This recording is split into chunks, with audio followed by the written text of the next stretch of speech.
I am Ashok Kumar Agarwal, Academic Counselor, IGNOU. Today we are studying BCC 132, Principles of Microeconomics 2, Block 1, Market Structure, Unit 1, Perfect Competition. Now, what do you mean by perfect competition? You see, suppose there are, two industries in the same, they are manufacturing the same product. Now, there is competition among them. Both of them have been given, same facilities. Now, when everything is same, now in one company the sales are more and in another company sales are not, it is not as much as the first company is selling the product. So, that is their marketing, marketing techniques. Now, perfect competition, firm and industry equilibrium. Now, perfect competition is one of the most important market structures in microeconomics. It is often used as the starting point for understanding how markets function, because it represents an ideal situation in which competition is at its highest level. Although such a market rarely exists in its pure form in the real world, it provides a useful benchmark for studying the behaviors of firms and the determination of prices and output. Now, in this slide we are trying to tell you that when same industries, those which are manufacturing the same product, if they have been given the same facilities, there is competition among them, and which industry does better, which does not do better. A market is a place or arrangement where buyers and sellers interact, buyers and sellers meet, to exchange goods and services. Depending on the number of buyers and sellers, the nature of the product and the freedom of entry into the market, different market structures emerge. These include perfect competition, monopoly. Monopoly means if there are only one seller is there, and naturally when there is only one seller, only one company which is producing the goods, so it can increase the prices as per its will. Every year it can increase say 10% prices, because there is no competition, there is no other industry which is manufacturing the same product. Then monopolistic competition and oligopoly. Among these, perfect competition is considered the simplest and most efficient form of market, because no single buyer or seller has the power to influence the market price. Under perfect competition, the forces of demand and supply determine the market price. If suppose supply is less, demand is more, naturally the price of that commodity will increase. Now, if supply is more, demand is not there, the price of that commodity will decrease. Individual firms have no control over this price and therefore accept it as is given. So, now it all depends on demand and supply. Individual firm cannot do anything. If supply is more, price will reduce. If supply is less, price will increase. The objective of every firm is to produce the level of output that maximizes its profit, while operating the market price. Now, a firm, if suppose it produces more units, now when it produces more units, the fixed cost is same. Say for example, rent of the premises, machinery, and variable costs like raw material. Naturally if the production, if it increases its production, raw material, cost of raw material, they have to consume more cost. They can increase the manufacturing hours, they can also increase, and by this they can reduce the cost price. They can reduce the cost price per unit if they increase the production.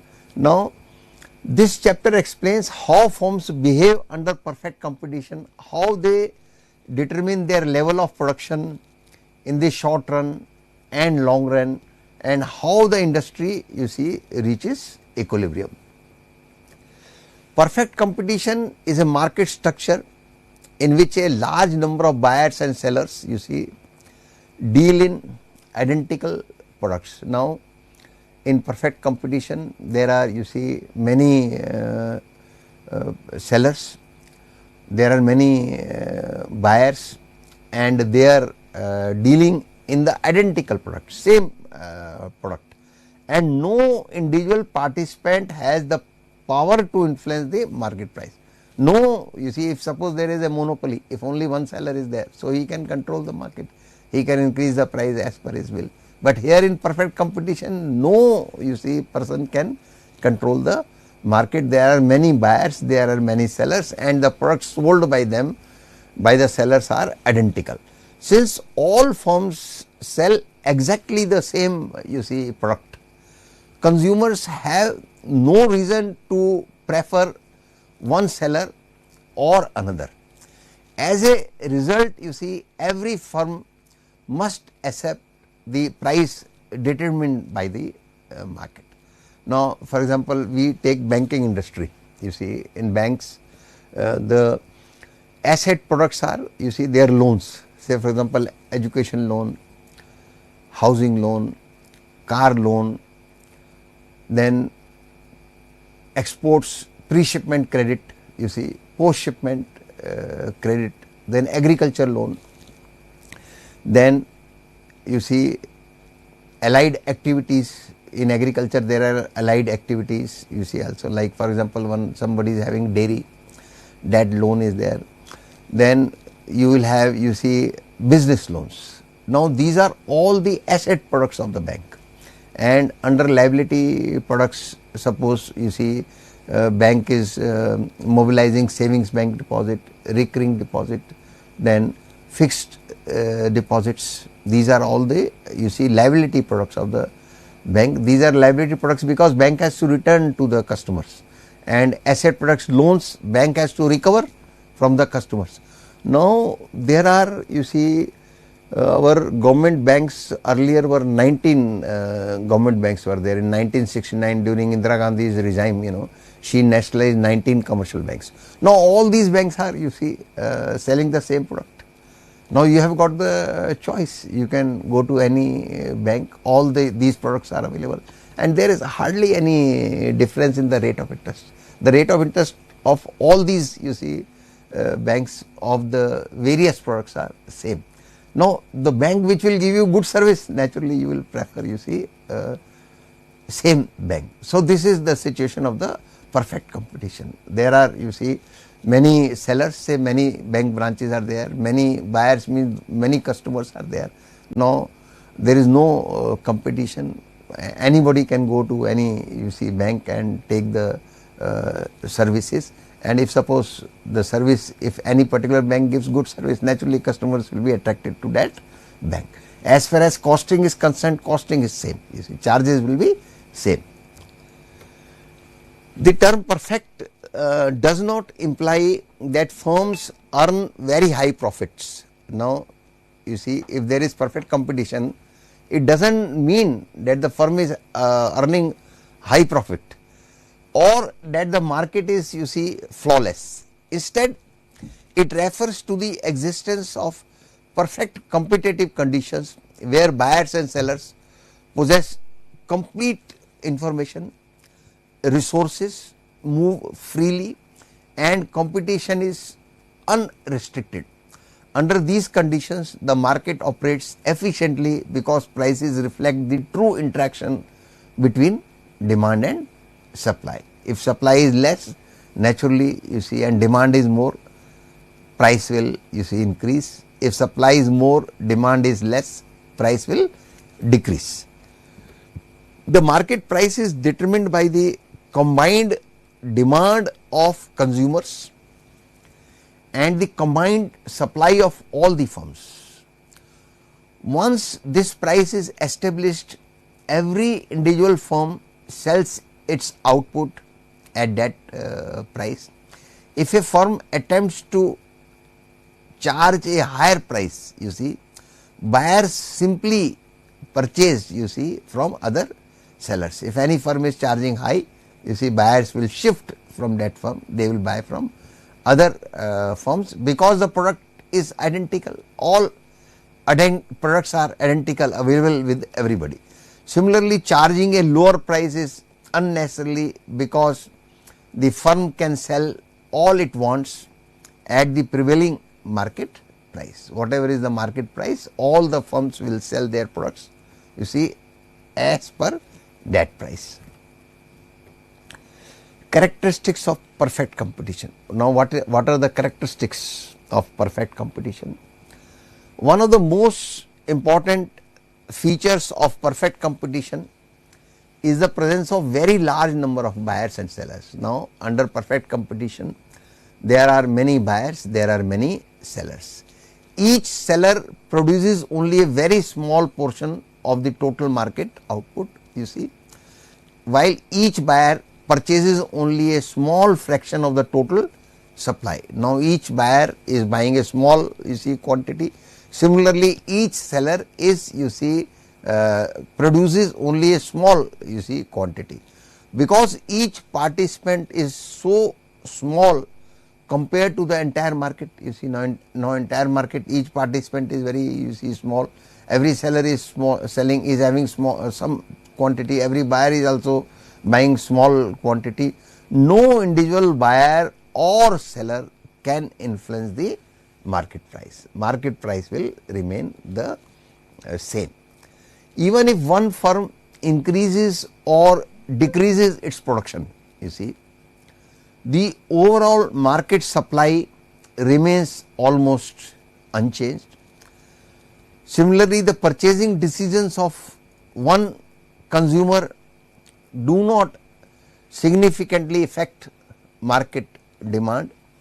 This large number of participants, you see, ensures that competition remains intense and prevents any single participant from exercising market power. Nobody can control the, you see, market. There are many sellers, there are many buyers, they are selling the identical products, and the products sold by them, the quantity, the buyer is also buying small quantity and the seller is also selling, you see, small quantity. Nobody is influencing the market.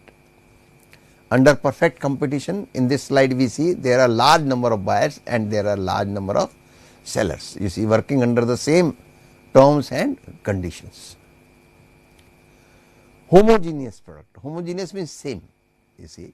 It in a perfectly competitive market, all firms produce identical same product. They are manufacturing the same product or homogeneous products. This means there is absolutely no difference in quality, design, packaging or features among the products sold by different firms. You see, the products are same packaging, you see, same features are there, same design, no difference in, you see, quality. Since consumers view all products as perfect substitutes, you see, they do not develop, you see, loyalty toward any particular seller, because all sellers are selling, you see, identical products. So, no buyer is getting attracted to one seller, and price is also same. Their only concern is obtaining the product at the prevailing market price. What buyers want? They want that I should buy the product at the existing market price, at the prevailing market price. Whatever is the price, I should buy it at that price. I should not be overcharged. For example, agriculture products like wheat, rice or certain vegetables often come close to this condition, because consumers usually consider products from different farmers to be nearly identical. Now, all the farmers who are growing rice, you see, they will, when the season is there, you see, they will come to the market and sell their rice. Now, the product made by all of them is same, and price will also, you see, be same. The homogeneity of products eliminates the possibility of charging different prices or attracting customers through product differentiation, because the products are same. Products are same, so naturally the seller cannot charge more, you see, price. All the sellers will charge the same price. Now, free entry and exit of firms under perfect competition. You see, perfect competition allows firms to enter or leave the industry without any restrictions. You see, there is no restriction, anybody can join, anybody can leave the market. There are no legal barriers, you see. High startups cost, there are no, you see, high costs also, patents, government rules and regulations, or technological obstacles that prevent new firms from entering the market. New firms can also, you see, enter the market. So, in this slide what we are studying is free entry and exit from firms, exit of firms. Any firm can join, any firm can exit. New firms can also, you see, join and sell the products. If existing firms earn abnormal or supernormal profits, new firms are attracted to the industry because they also wish to earn, you see, these profits. Their entry increases the total market supply, which gradually reduces the market price and profits until only normal, you see, profit remains. Now, naturally, when new firms will join, supply will, you see, increase, and when supply increases, it will affect the, you see, price. Price will, you see, little, price will be reduced. Now, similarly, if firms suffer continuous losses, you see, some firms leave the industry. Now, if the firms are, you see, making losses, so they will leave the industry. Naturally, up till the time they can sustain the loss, they will remain, and then after that they will leave, you see, they may do some other business. Their exit, you see, reduces supply. Now, when they will exit, you see, supply will be reduced, causing prices to, you see, rise. Demand will remain same, supply will, you see, reduce, and price will increase until the remaining firms again earn normal profit. This free movement of firms is one of the main reasons why firms earn only normal profits in the long run, you see. Now, there is free movement, you see, anybody can enter, anybody can, you see, exit. So, by this the firms will be earning the normal, you see, profits in the long run. They will not be charging, you see, they will not overcharge, they will not charge less also. See, normal profits they will earn, and which is going to be same for all the firms. Perfect knowledge, fourth point is perfect knowledge. Now, another important assumption is that buyers and sellers, they possess complete knowledge about market conditions, you see. Consumers know the prices charged by all sellers and are aware of the quality of the products available in the market, you see. Producers also know the prevailing market price, production techniques and cost. So, perfect knowledge, every, you see, producer as well as, you see, buyers, sellers and buyers, they are having the perfect knowledge about the market, about the product, about the cost price, selling price, everything they are, you see, having perfect knowledge. So, another important consumption is that buyers and sellers possess complete knowledge about market conditions. Consumers, you see, know the prices charged by all sellers are and are aware of the quality of the products available in the market. Producers, you see, also know the prevailing market price, production techniques and cost. You see, certain products are there. They are, you see, throughout the year they will have normal sale, but at one particular season, you see, their sales will be more. Naturally, at that time, you see, all the sellers will increase the price. Say, for example, during Diwali time, you see, certain items are there which are sale increases, so they increase the price. After this, you see, the price will be reduced. So, because every firm has complete information, no seller can charge a higher price by misleading consumers, you see, and buyers can always, you see, make informed purchasing decisions. Perfect knowledge ensures transparency and promotes efficient allocation of resources. So, in this slide we have seen that, you see, about the products, buyers, sellers, about the market, they are having the perfect knowledge about the products and about the market. Now, perfect mobility of factors of production, you see. Now, factors of production, which are the factors of production? You see, land, labor, capital and entrepreneurship. These are the 4 factors of production.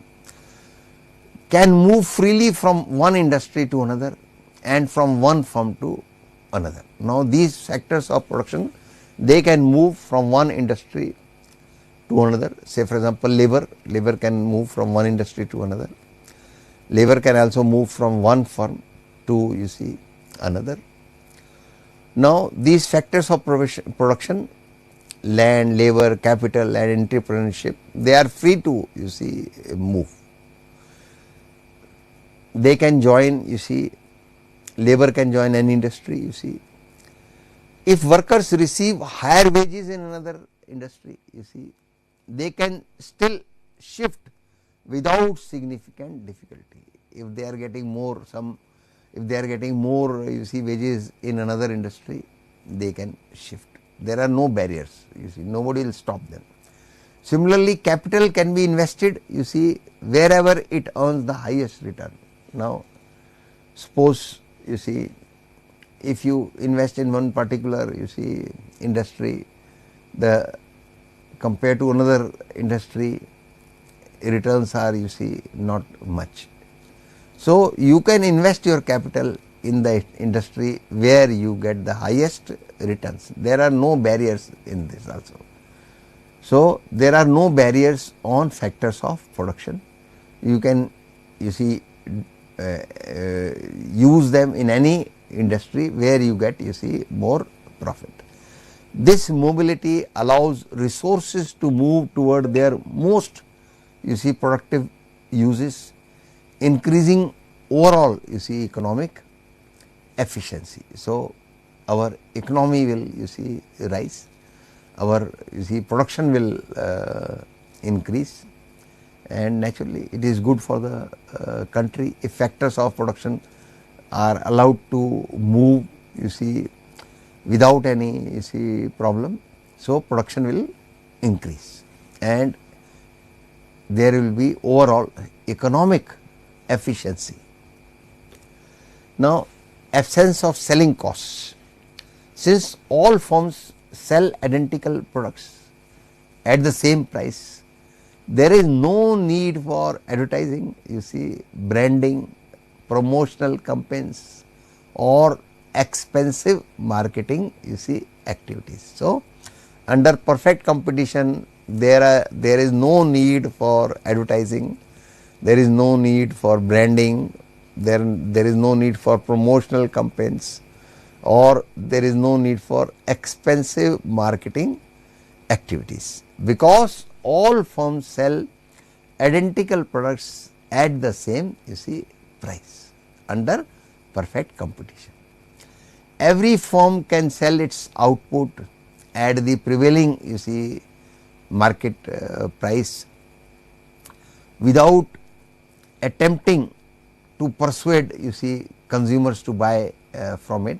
So, every firm can sell its output at the prevailing market price without attempting to persuade consumers to buy, you see, from it.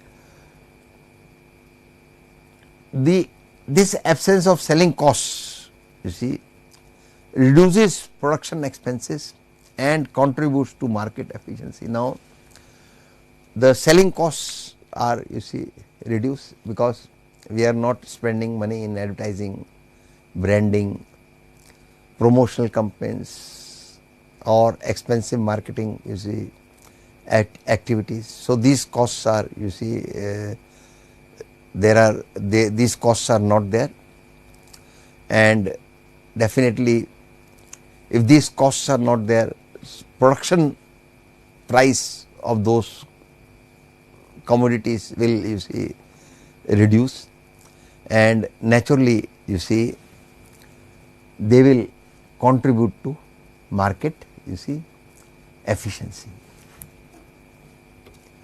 Now, uniform market price. A perfect competitive market has only one market price for a product. You see, one product, one market price.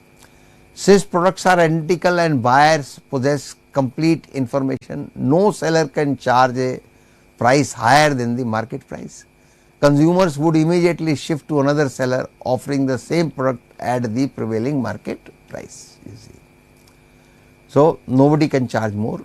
If consumers see that any particular seller is charging more, they will go to another seller. Likewise, sellers have no incentive to charge a lower price. Now, sellers will not charge a low price also, because they can already sell all their output at the market price. Demand is there of the product, they will sell all their product at the market price. Thus, the same price, you see, prevails throughout the market, you see, same price will be there, you see. We also must have, you see, gone through this. Now, we try to buy something and we try to bargain, that person never, you see, reduces, and we find all the shopkeepers are selling the same product, you see, at same price. Nobody is, you see, reducing. Independent decision making. Each firm makes it, you see, production decisions independently without collusion or agreements with, you see, other firms.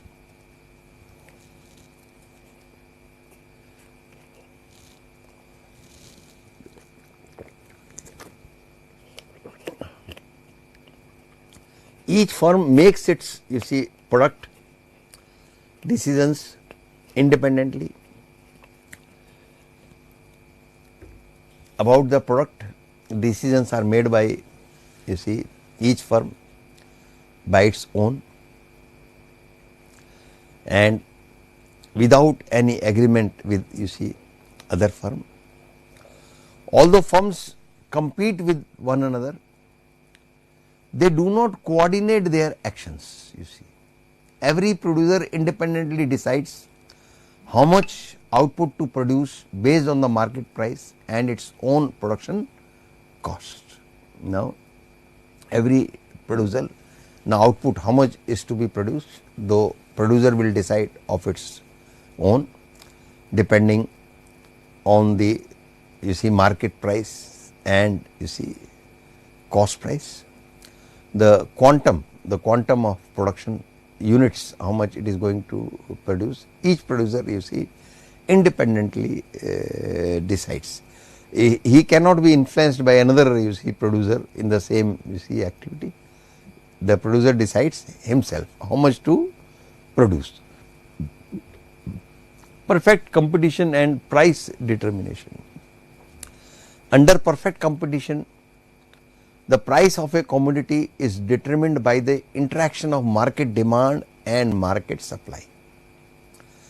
Individual firms do not participate in setting the price, because each firm's contribution to total market output is, you see, very small. Each firm is, you see, producing small and it is, you see, taking it to the market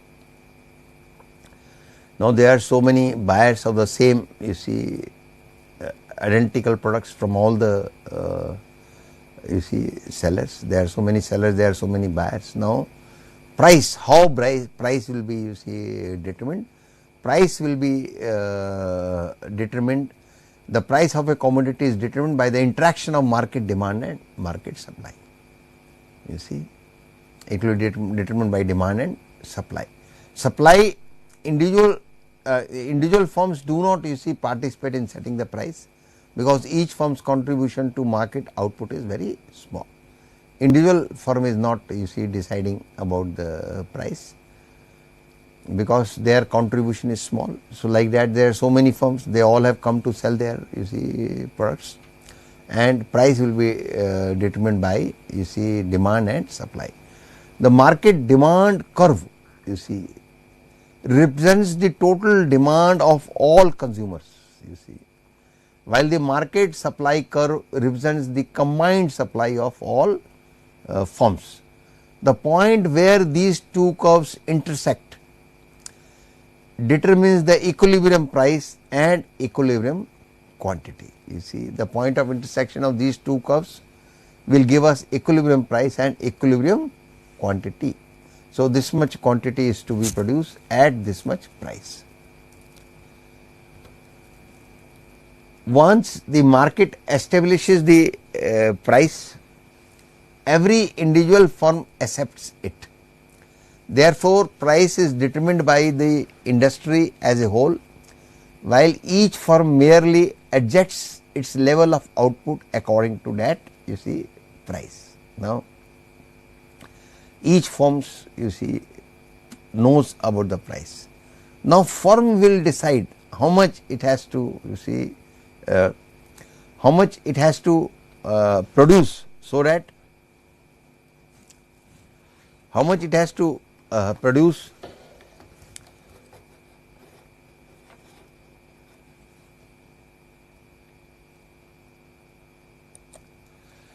each firm will decide how much it has to, you see, produce, so that it will come out to be profitable for that particular, you see, firm. If that firm produces 10,000 units, if it finds it is profitable, it will manufacture, you see, 10,000 units, because it knows the price.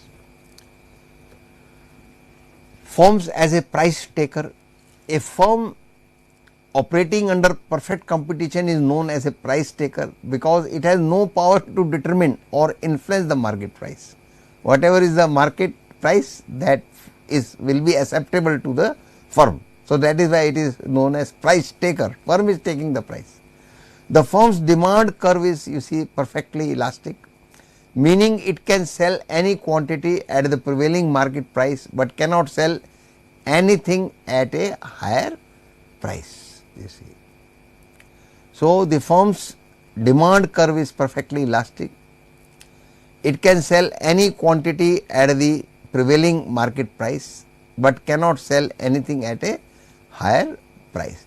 If the firm increases its price even slightly above the market price, consumers immediately shift to competing firms selling identical products.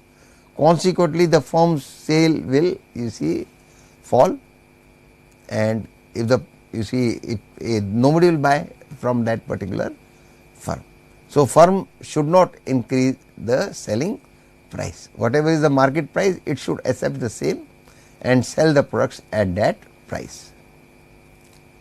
So in this slide, they have, you see, stated that the firm is the price taker.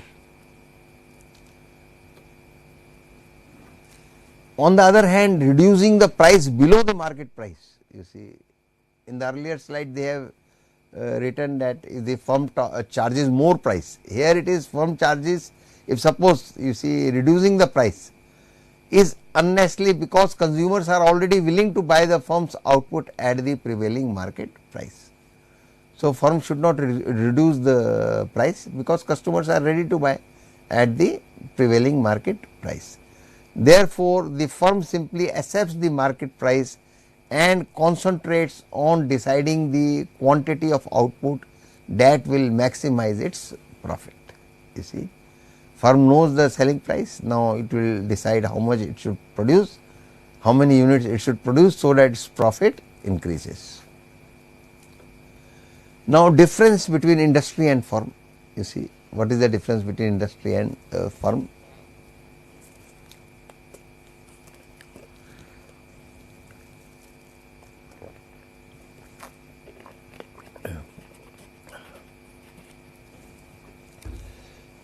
An industry refers to the collection of all firms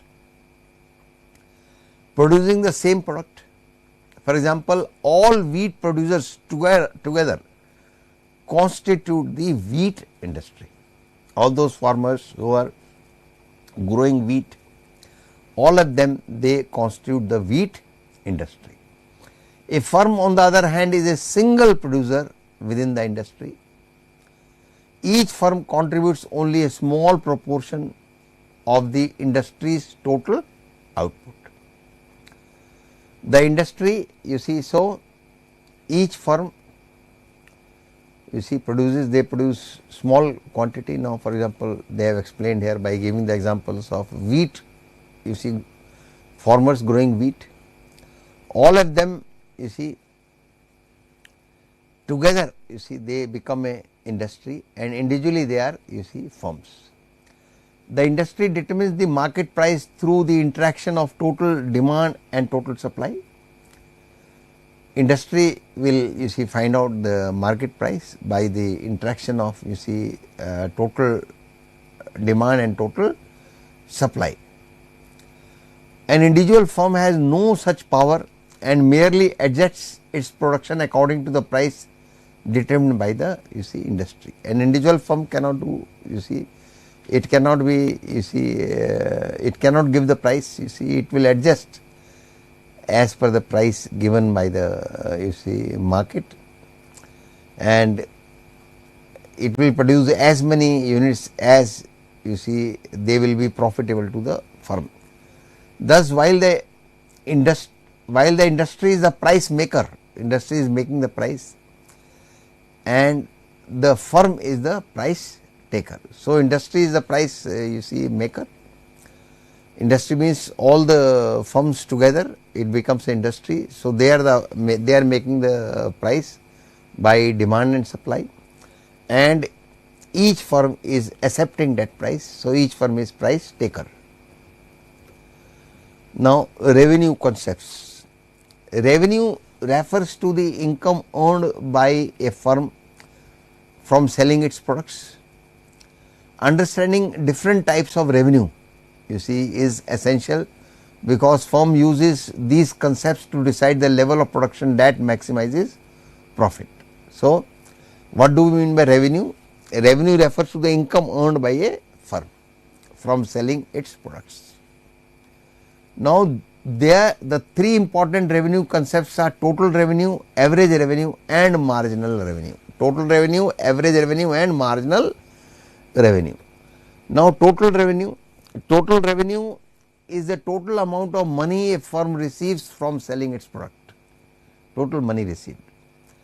Under perfect competition, every unit of output is sold at the same market price. Therefore, as sales increases, total revenue also increases proportionately.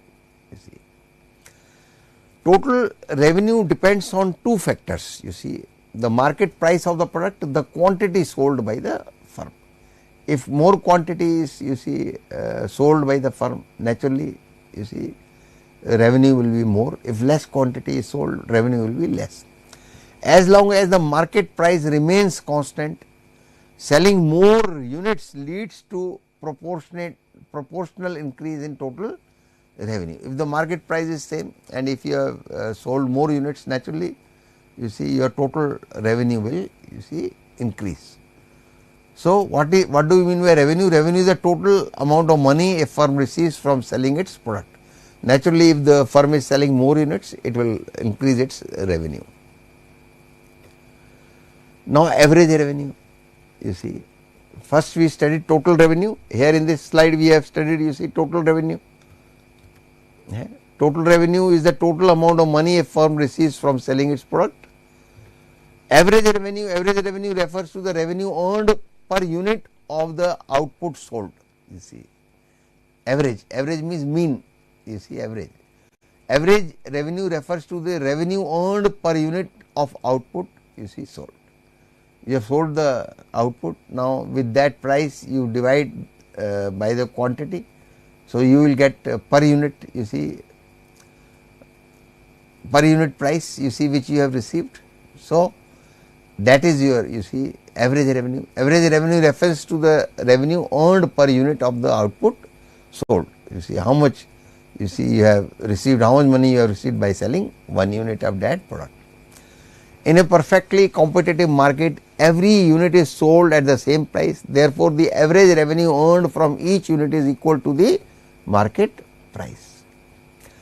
This means the firm's average revenue remains constant regardless of the quantity, you see, sold.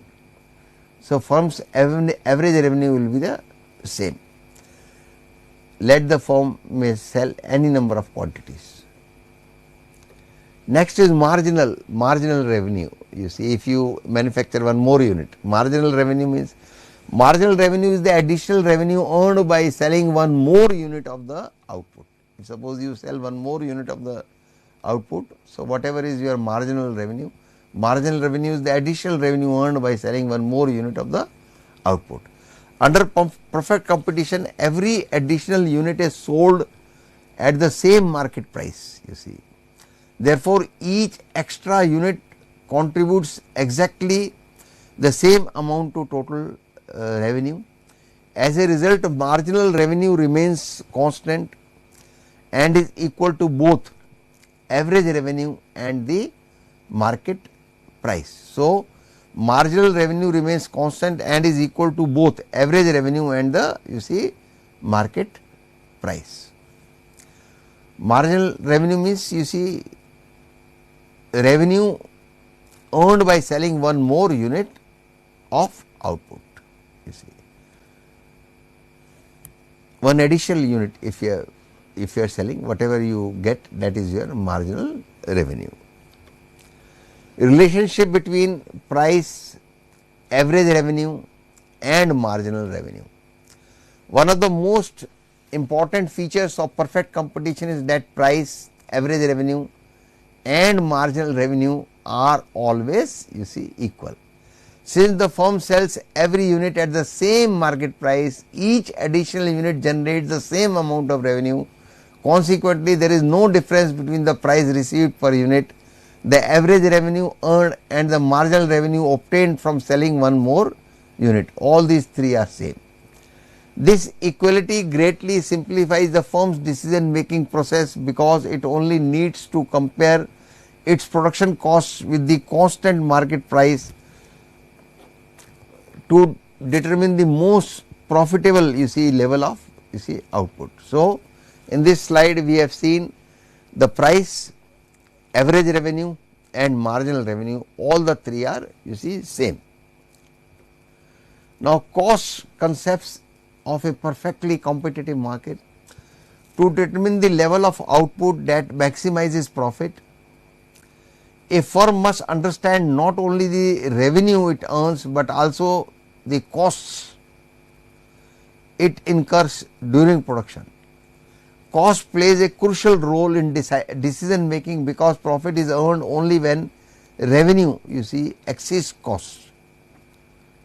Selling price is more than the cost price. A perfectly competitive firm cannot influence the market price, so its only way to maximize profit is by producing at the most efficient level of output, you see.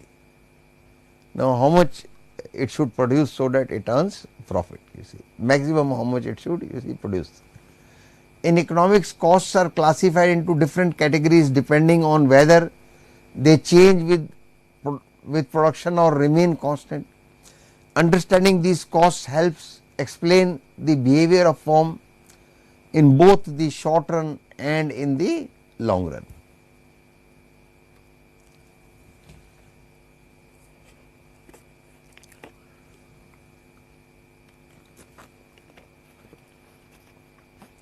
The short run is a period during which at least one factor of production remains fixed. Usually factors such as land, buildings and you see heavy machinery cannot be changed immediately. Therefore, while firms can increase production by employing more labor or using raw materials more intensively, they cannot instantly expand the size of their factory or install entirely new you see machinery. They will remain the same. So, those are the fixed assets you see. Because some resources remain fixed, firms face certain limitations in adjusting you see their production. Their decision mainly revolve around making the best use of the existing production capacity. The long run is a period in which all factors of production become variable. During this period, firms have enough time to expand or reduce the size of their plant, purchase new machinery, hire additional workers or even leave the industry altogether. Unlike the short run, there are no fixed factors in the long run.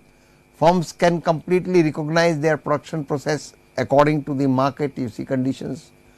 The distinction between the short run and the long run is not based on a specific length of time. Instead, it depends on whether firms have you see sufficient time to adjust factors of production. Now, types of costs which are fixed costs and variable costs you see.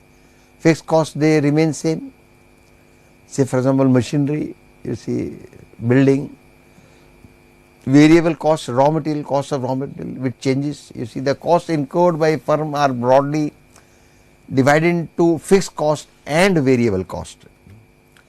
Fixed costs are those you see expenses that remain unchanged regardless of the level of production. These costs must be paid even if the firm produces nothing. You see, rent, firm has to pay the rent every month you see.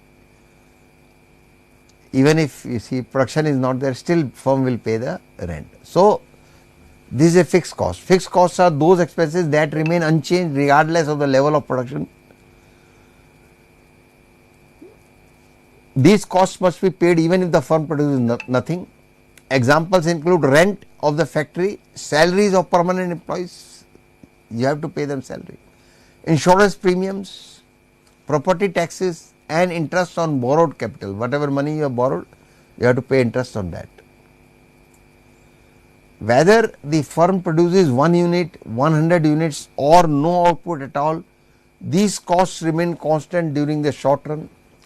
Fixed costs arise because some factors of production remain fixed in the short run, say for example rent you see. Now, variable costs change directly with the level of production. As output increases you see variable costs also increase because you will you see put more raw materials, because more raw materials, labor, electricity and transportation are required if you are going to increase the output. If production stops completely, variable costs become zero because the firm no longer needs these you see inputs. If suppose you have closed down the production, you see you have to pay for fixed costs, but you see variable costs you have not to pay because you have stopped. Examples include wages of casual workers you see. Casual workers means those workers who are not permanent you see. They are called as per you see the requirement. Expenditure on raw materials, fuel, electricity used in production, packaging and transportation expenses you see. Variable costs provide flexibility because firms can control you see them by adjusting their production level. Now, variable costs you see, now it depends on the quantum, how much production is going to be there. If more production is there, variable cost will increase you see, cost of raw material. If less production is there, it will reduce. Total cost represents you see the overall expenditure incurred by the firm in producing a given level of output. It consists of both fixed costs and variable costs. Even when production is zero, total cost you see does not become zero because fixed costs you see continue to exist. Suppose you have the premises are on rent you see. So, if you are not production is not there, production is 0, but still you have to pay rent every month, you have to pay the rent, you see. As production increases, total cost rises, you see, because variable costs, you see, increase while fixed costs remain unchanged. The difference between firms often lies not in their fixed costs, but in how efficiently they manage their variable costs. Now, what is the objective of the firm? The primary objective of a perfectly competitive firm is profit maximization. It wants to earn the maximum profit. Profit is the difference between total revenue and total cost. You see, selling price minus cost price, that is your profit. So, here it is total revenue, whatever you see amount you received, and whatever you see those units costed you. So, whatever is the difference, that is your, you see, profit.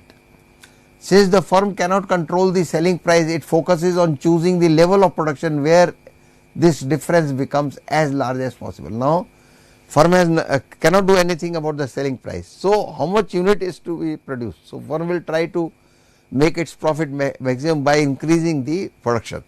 Profit maximization does not simply mean producing the maximum profits output. Producing too much, you see, may increase costs faster than revenue, reducing profits.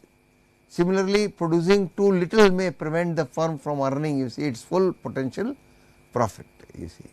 So, how much, you see, whatever is optimum to the firm, that it should, you see, produce. Therefore, firms carefully compare the additional revenue earned and, you see, for producing one, you see, more unit with the additional cost incurred in the producing, you see, that unit. Now, firms carefully compare the additional revenue earned from producing one more unit with the additional cost incurred in producing that unit. You see, whatever is the cost, you see, incurred in producing that additional unit. Now, meaning of equilibrium of the firm. A firm is said to be in equilibrium when it has no incentive to either increase or decrease its level of output. You see, same level of output. At equilibrium, the firm earns the highest possible profit under the prevailing market conditions. You see, its, you see, profit is highest at the time of, you see, equilibrium. Any increase or decrease in production, you see, would reduce profit. Thus, equilibrium represents a stable position where the firm's decisions are, you see, optimal. In perfect competition, equilibrium is determined by comparing the firm's revenue with its cost. Now, conditions for, you see, profit maximization. Marginal revenue must equal to marginal cost. You see, the first condition is that the additional revenue earned from producing one more unit must be exactly equal to the additional cost of producing that unit. If the additional revenue exceeds the additional cost, producing another unit increases, you see, profit. So, the firm should expand, you see, production. If the additional cost exceeds the additional revenue, producing another unit reduces profit. So, the firm should reduce, you see, production. Only when the two become equal does the firm have no reason to change its, you see, output. It will manufacture the same output. Next condition is marginal cost must be rising. You see, equity between additional revenue and additional cost alone is not sufficient. The marginal cost curve must also be rising at the equilibrium point. This ensures that the firm has reached the maximum profit, you see, position rather than a, you see, minimum profit position. If marginal costs were falling, you see, the firm could still increase profit by expanding production. Therefore, the equilibrium, you see, point is reached only when marginal cost cuts marginal revenue, you see, from below and begins to rise. Now, short run equilibrium of the firm. In the short run, firms cannot change their plant size or other fixed resources. Only in the long run firms can change. Therefore, they attempt to maximize profit by adjusting only their variable inputs. Depending upon the relationship between price, average cost and average variable cost, a firm may earn different levels of output. Unlike many people assume, a firm does not always earn profit. Under perfect competition, it may earn supernormal normal profit loss. Each situation represents equilibrium because the firm is still producing the output that maximizes its profit under the existing market conditions. Now, abnormal profit, it is also known as super normal. A firm earns supernormal profit when the market price is higher than its average total cost of production. In this situation, the firm receives more revenue per unit than it spends on producing that unit. Consequently, it earns profit over and above the normal return expected by the entrepreneur. This situation generally arises when market demand is high or when only a limited number of firms are operating in the industry. If market demand is high, naturally price will increase. And second reason is few industries are there selling that product. However, under perfect competition, these profits are temporarily because they attract new firms into the industry. As new firms enter, market supply increases, prices begin to fall and supernormal profits gradually disappear. Normal profit is the minimum profit necessary to keep a firm operating in a particular industry. If it will earn below normal profit, it will have to close down. It is not considered an extra or unusual profit. Instead, it is treated as part of firm's production cost because it represents the entrepreneur's reward for managing the business. A firm earns normal profit when the market price is exactly equal to its average total cost. In this situation, total revenue is just sufficient to cover all production costs, including the entrepreneur's opportunity cost. Although there is no excess profit, firms are satisfied because they are earning exactly what they could expect elsewhere. In the long run, perfect competition generally leads firms to earn only normal profit. Now, loss situation. Sometimes the market price falls below the firm's average total cost. So, then the firm will suffer the loss. In this case, total revenue is insufficient to cover all production costs and the firm incurs a loss. However, suffering a loss does not automatically mean the firm should stop producing. The firm compares its revenue with its variable cost before making that decision. If the revenue is sufficient to cover all variable costs and at least part of the fixed costs, continuing production is better than shutting down because some fixed costs are recovered. Only when revenue cannot even cover variable costs does production become uneconomical. Thus, firms may continue operating in the short run despite earning losses. Even if they are in loss, in the short run they will continue to operate, they will continue to manufacture. Why firms continue producing despite losses? Many students find it surprising that firms continue operating even when incurring losses. The reason lies in the existence of fixed costs. Fixed costs must be paid whether production takes place or not. Therefore, if a firm shuts down immediately, it still has to bear these expenses. So, if the firm continues producing and earns enough revenue to cover its variable cost along with part of its fixed cost, its total loss becomes smaller than it would be if production stopped.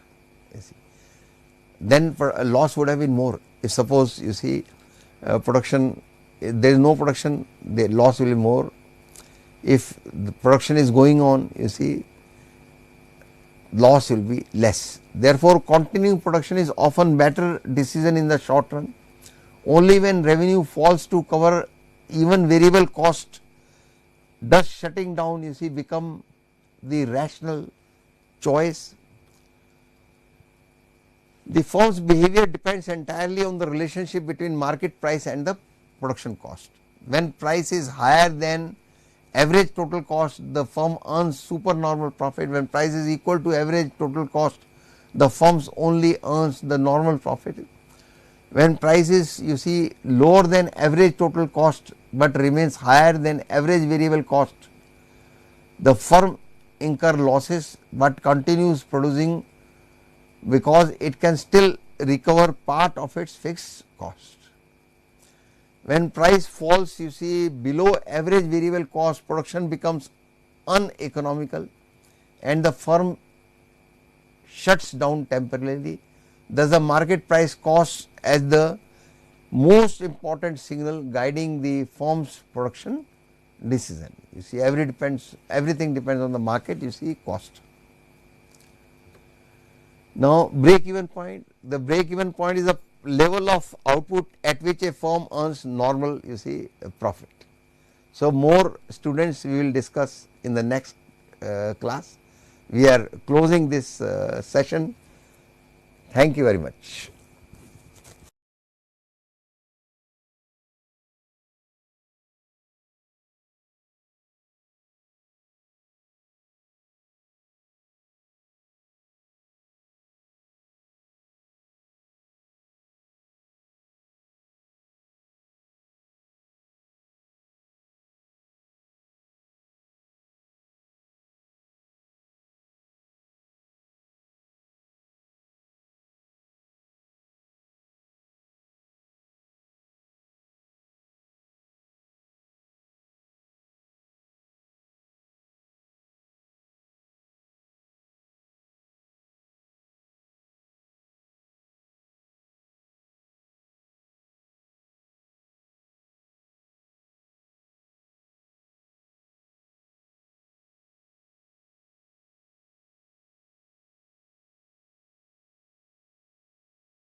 ద్వారా మనము state politics గురించి చర్చిస్తున్నాము.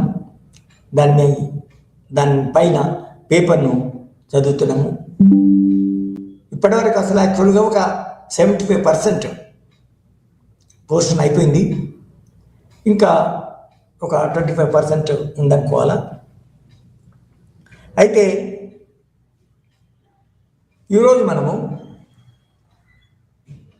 మన సమాఖ్య సంస్థ విధానంలో, సమాఖ్య వ్యవస్థలో అసలు రాష్ట్ర ప్రభుత్వం యొక్క స్థాయి ఏంటి, రాష్ట్ర ప్రభుత్వం యొక్క ప్రాముఖ్యత ఏంటి, రాష్ట్ర ప్రభుత్వము యాక్చువల్గా నిజానికి మన సమాఖ్య ప్రభుత్వంలో ఉండవలసిన రాజ్యాంగంలో ప్రొవిజన్స్ ఉన్నాయా లేదా, రాజ్యాంగం ప్రకారం ఫెడరల్ పాలసీ, ఫెడరల్ వ్యవస్థ యొక్క సూత్రాల ప్రకారం యాక్చువల్గా మన దేశంలోని తర్వాత దేశానికి సంబంధించిన రాజ్యాధికారాలు నిజానికి కేంద్ర ప్రభుత్వం లేకపోతే సమాఖ్య ప్రభుత్వం, కేంద్రంలో ఉండే సమాఖ్య ప్రభుత్వం మరియు రాష్ట్రాలు, ప్రాంతీయ ప్రభుత్వాలు, రాష్ట్రాలు, మన దేశంలో రాష్ట్రాలు అంటాము, తర్వాత యుఎస్ఏలో కూడా స్టేట్లో రాష్ట్రాలు అంటారు.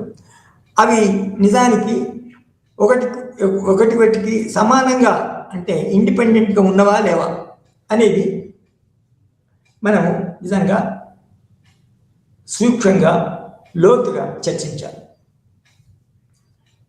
ఎందుకంటే రాష్ట్రాలు ఇండిపెండెంట్గా స్వతంత్రంగా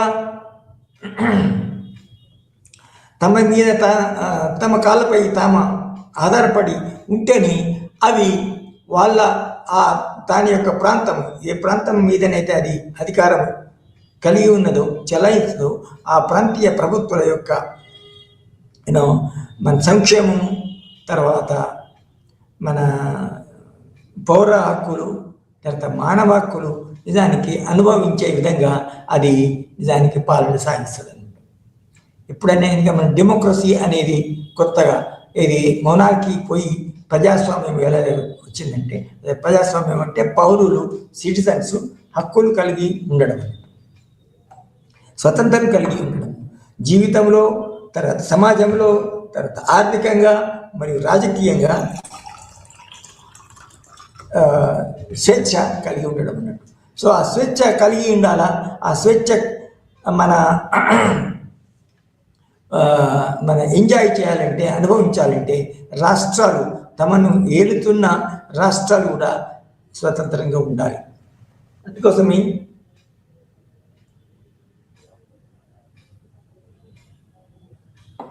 నిజానికి మన దేశంలో స్వతంత్రంగా విడివిడిగా రాష్ట్రాలు విడివిడిగా మరి స్వతంత్రంగా ఉన్నాయని చెప్పడానికి అనేక ఉదాహరణలు ఉన్నాయి. ఉదాహరణకి ఒక ప్రాంతంలో, దేశంలోని ఒక ప్రాంతంలో లేకపోతే 1-2 రాష్ట్రాలు ఒక దిక్కు, ఉత్తరము దక్షిణం అట్లా ఉన్నప్పుడు నిజానికి వేరే రాష్ట్రాలలో ఎక్కడైతే అక్కడ గొడవకి, అక్కడ ప్రాబ్లంకి సంబంధం లేవో ఆ రాష్ట్రాల్లో నిజానికి ప్రజలు స్వేచ్ఛగా, మన ఏ ఉద్రిక్తత లేకుండా, ఎటువంటి భయం లేకుండా, ఒకటి బాధలు లేకుండా జీవించడానికి అవకాశం ఉంది అన్నట్టు.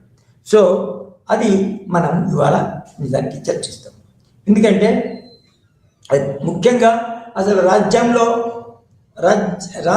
రాష్ట్రంలో ఎటువంటి పరిపాలన జరుగుతుంది, తర్వాత రాష్ట్రానికి ఎటువంటి అధికారులు ఉన్నారు, రాష్ట్రానికి ఎటువంటి అధికారులు ఉన్నారు, తర్వాత రాష్ట్రాల్లో ఎగ్జిక్యూటివ్, జ్యుడిషియరీ, తర్వాత ఎగ్జిక్యూటివ్, లెజిస్లేచర్ మరి జ్యుడిషియరీ ఏ విధంగా ఉన్నాయి, అవి నిజానికి ఇండిపెండెంట్గా ఉన్నాయా లేవా, అవి నిజంగా ఇండిపెండెంట్గా ఉన్నాయా లేవా అని మనం చర్చిస్తే నిజానికి చాలా విషయాలు మన బయటపడతాయి. చాలా విషయాలు సంతృప్తికరంగా డౌట్స్ లేకుండా అర్థమవుతుంది. సో ముందు మనము ఇవి రాష్ట్ర స్థాయిలో దాని ప్రాంతీయ ప్రభుత్వం ప్రాంతానికి ప్రాంతంలో ఒక ప్రావిన్స్లో అత్యున్నత అధికారాలు కలిగిన వాళ్ళు ఎవరంటే ముఖ్యంగా ది క్యాబినెట్, పార్లమెంట్. ఆ రాష్ట్రానికి సంబంధించిన చట్టాలు చేయడానికి, తర్వాత ఆ చట్టాలను పాలించడానికి నిజానికి క్యాబినెట్ అని చెప్పొచ్చు. క్యాబినెట్ అంటే మంత్రిమండలి అనేది ముఖ్యంగా ఎగ్జిక్యూటివ్. అయితే ఇక్కడ మన రాజ్యాంగంలో ఏమి పొందపడుతుందంటే, రాజ్యాంగంలో రాష్ట్ర స్థాయిలో నిజానికి మన కార్యనిర్వాహక స్థాయిలో, కార్యనిర్వాహక వ్యవస్థలో ముఖ్యంగా గవర్నరు మరియు మంత్రిమండలి అంటే ముఖ్యమంత్రిచే మన అధ్యక్షత వహించబడే మంత్రిమండలి, తర్వాత ఇంకా దానికి సంబంధించిన సెక్రటేరియట్ ఇవన్నీ.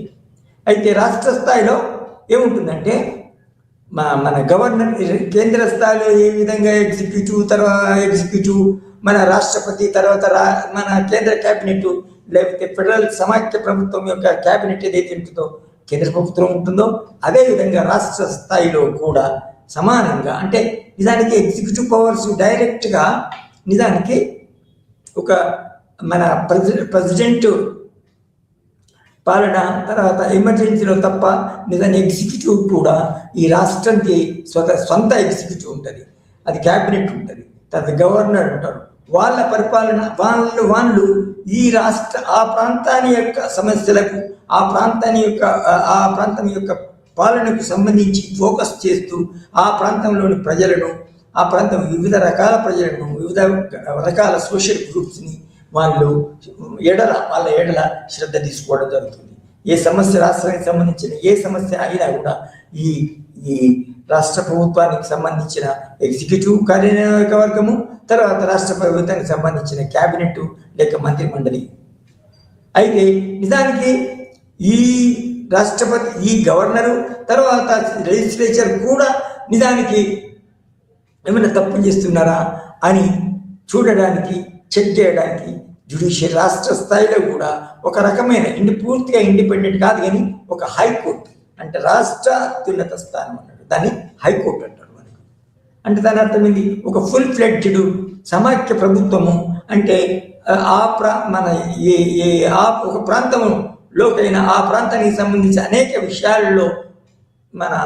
విషయాలపై చట్టాలు చేయడానికి, తర్వాత అవి మన ఇంప్లిమెంట్ చేయడానికి నిజానికి ఒక స్వతంత్ర వ్యవస్థ ఉందని చెప్పొచ్చు అన్నట్టు. సో ముఖ్యంగా ఈ కార్యనిర్వాహక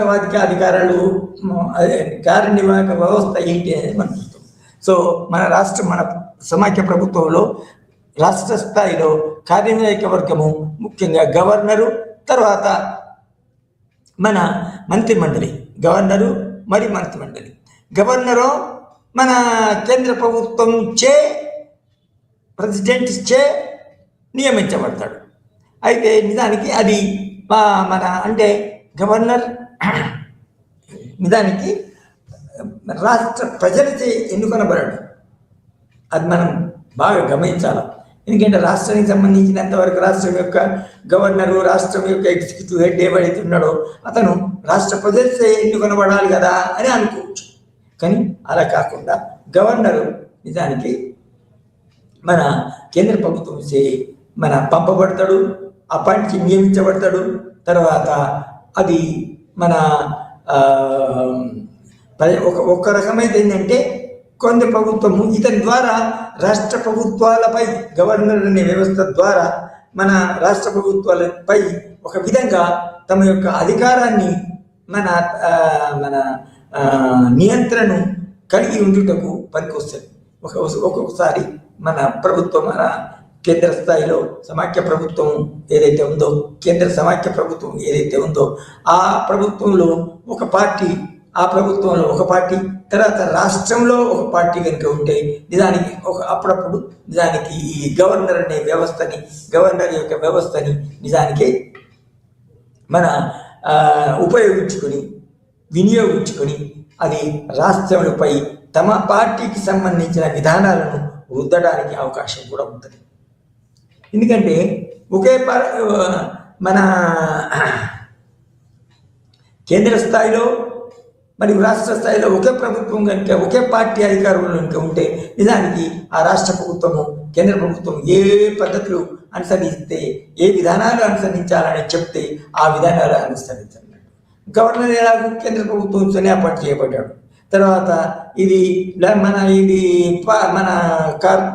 మన రాష్ట్రంలో మీకు తెలుసు, రాష్ట్ర స్థాయిలో ఇండిపెండెంట్ లెజిస్లేచర్ ఉంటుంది. రాష్ట్ర స్థాయిలో ఇండిపెండెంట్ లెజిస్లేచర్ ఉంటుంది. తర్వాత ఇండిపెండెంట్ లెజిస్లేటర్ రాష్ట్ర శాసనసభ యొక్క సభ్యులు రాష్ట్ర మన ప్రభుత్వానికి ఆ ప్రాంతానికి సంబంధించిన ఓటర్స్ మాత్రమే ఎన్నుకుంటారు. అది కూడా డైరెక్ట్గా ఎన్నుకోబడుతుంది. Direct and secret. అది కూడా మళ్ళా అడల్ట్ ప్రజలు అంటే పెద్ద పెరిగిన వయస్కులే మరియు తర్వాత అందరు వయస్కు అంటే ఇక్కడ లింగ భేదము, మత భేదము, కుల భేదము ఇంకా ఏ భేదం లేకుండా వయోజనులు అందరూ అంటే ఏజ్ వచ్చిన వయోజనులు అందరూ కూడా ఈ మన లెజిస్లేచర్స్ ఎన్నుకోబడతారు. తర్వాత అంతేకాకుండా రాష్ట్ర స్థాయిలో అసెంబ్లీ అనేది అత్యధికంగా అంటే రాష్ట్రాల మట్టికే అత్యున్నత అధికారము కలిగి ఉంటుంది. ఏ విధంగా హైకోర్టు అత్యున్నత అధికారం కలిగి ఉంటుందో, ఏ విధంగా రాష్ట్ర స్థాయిలోని విషయాలన్నీ హైకోర్టుకి నివేదించబడతావో అదేవిధంగా రాష్ట్ర స్థాయిలో నిజానికి లెజిస్లేచర్ అనేది నిజానికి ఉన్నత అధికారం కలిగి ఉంటుంది అన్నట్టు. అయితే ఇంకొకటి ఏంటంటే ఇక్కడ మనం మొత్తము కేంద్ర స్థాయిలోను రాష్ట్ర స్థాయిలోను నిజానికి డెమోక్రసీ అనేది ఏ విధంగా స్థాపించబడింది, ఏ విధంగా ఇది పనిచేస్తుందని చెప్పడానికి పరిశీలించడానికి విశ్లేషించడానికి ముఖ్యంగా ఒక యాంగిల్ మనం అది చేయాలి. ఏంటంటే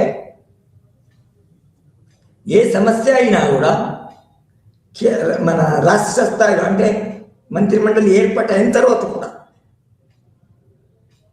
అనుకోకుండా ఒక పెద్ద సమస్య వస్తుంది, రాష్ట్రానికి సంబంధించిన ఒక సమస్య వస్తుంది.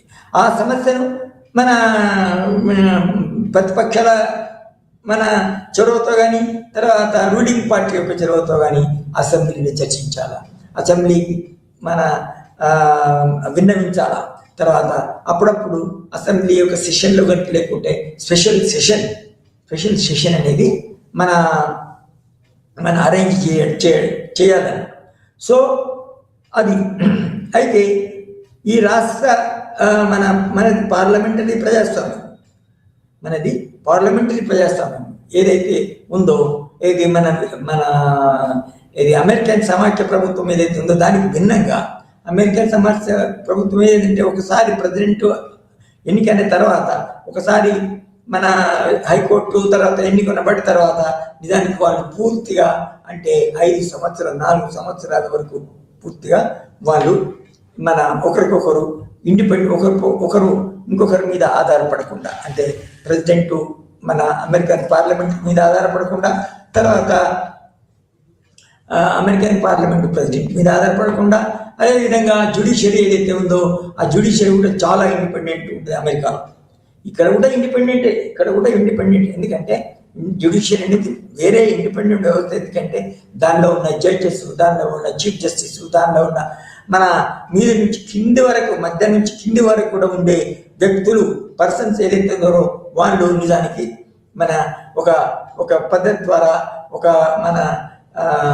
శాస్త్రీయ పద్ధతి ద్వారా క్వాలిఫికేషన్స్ కలిగి తర్వాత యోగ్యతలు కలిగి అర్హతలు కలిగి ఉంటేనే అందులో ముఖ్య ఆఫీస్ లో నియమించబడుతున్నాడు.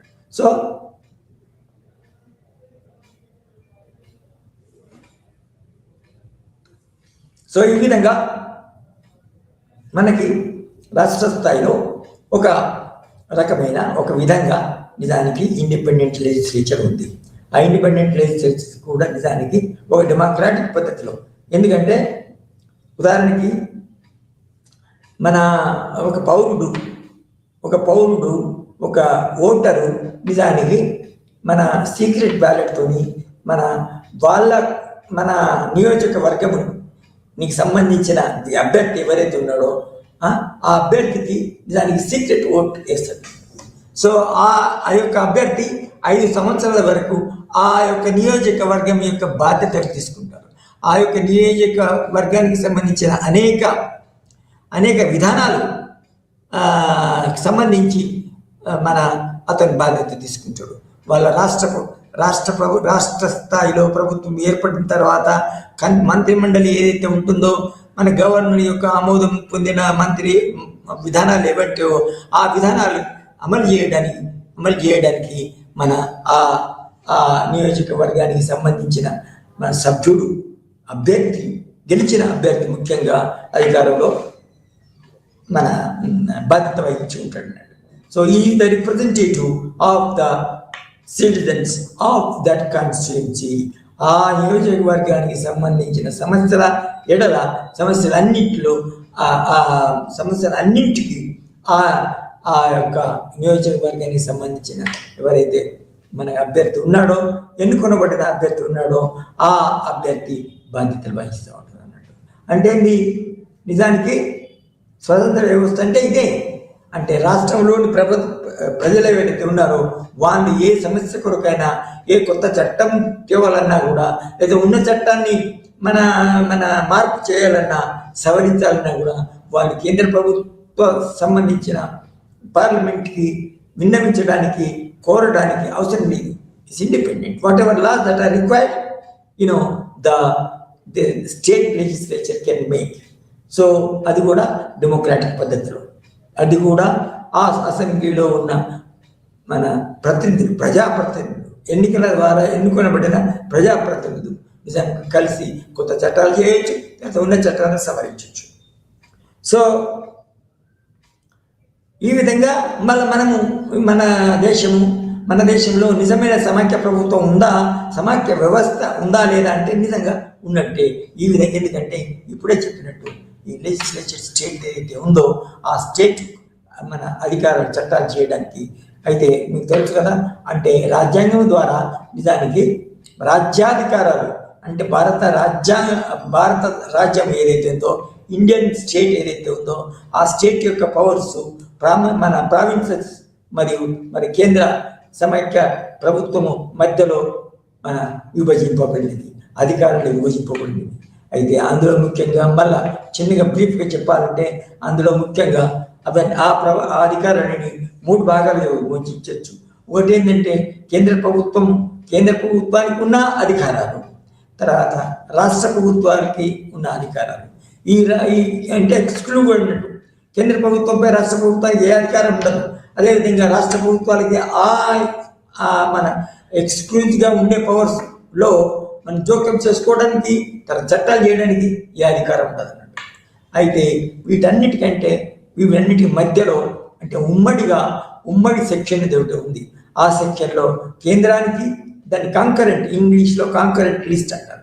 CONCURRE అంటే కాంకరెంట్ లిస్ట్ అంటే ఉమ్మడి జాబితా, అది ఉమ్మడి అధికారుల జాబితా అన్నట్టు. సో ఈ ఉమ్మడి అధికారుల జాబితా ఏదైతే ఉందో ఆ జాబితా నిజానికి మన ఏ విషయాలు కలిగి ఉంటుందంటే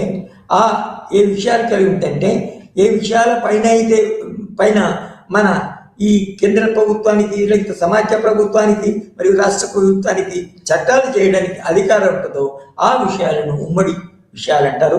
తర్వాత ఆ విషయాలు కొన్నింటిపైననే నిజానికి చట్టాలు కేంద్ర ప్రభుత్వం చేయొచ్చు, మరి రాష్ట్ర ప్రభుత్వం చేయొచ్చు.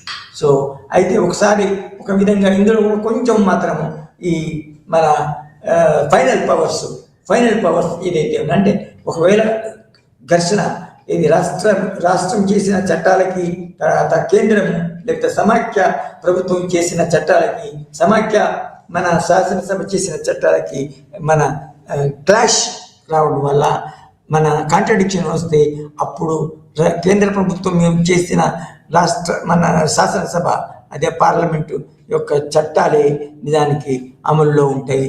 రాష్ట్ర ప్రభుత్వం దానికి కట్టుబడి ఉండాలా, లేకపోతే రాష్ట్ర ప్రభుత్వం మన ఆ చట్టానికి మన కేంద్ర ప్రభుత్వానికి వ్యతిరేకంగా ఉంటే అది మనం విత్డ్రా చేసుకోవాల్సి వస్తుంది అన్నట్టు. సో ఈ విధంగా ఇది తప్ప ఇంకా అనేక విషయాలలో అన్ని విషయాలలో నిజానికి మన ఈ రాష్ట్ర ప్రభుత్వము నిజానికి స్వతంత్ర ప్రతిపత్తి కలిగి ఉన్నది, స్వతంత్ర లెజిస్లేచర్ కలిగి ఉన్నది, స్వతంత్ర ఎగ్జిక్యూటివ్ ఆ స్వతంత్ర లెజిస్లేచర్ నుంచి పుట్టుకొస్తుంది అని చెప్పడానికి దానికి ఏ డౌట్ లేదు. తర్వాత ఎవరికి ఏమి అభ్యంతరం ఉండకూడదు. సో ఇది రాష్ట్ర స్థాయిలో ఉన్న నిజానికి శాసన వ్యవస్థ, శాసనాధికార వ్యవస్థ, శాసనాలు చేసే మన సభ అని చెప్పొచ్చు అన్నట్టు. సో అయితే ఇక్కడ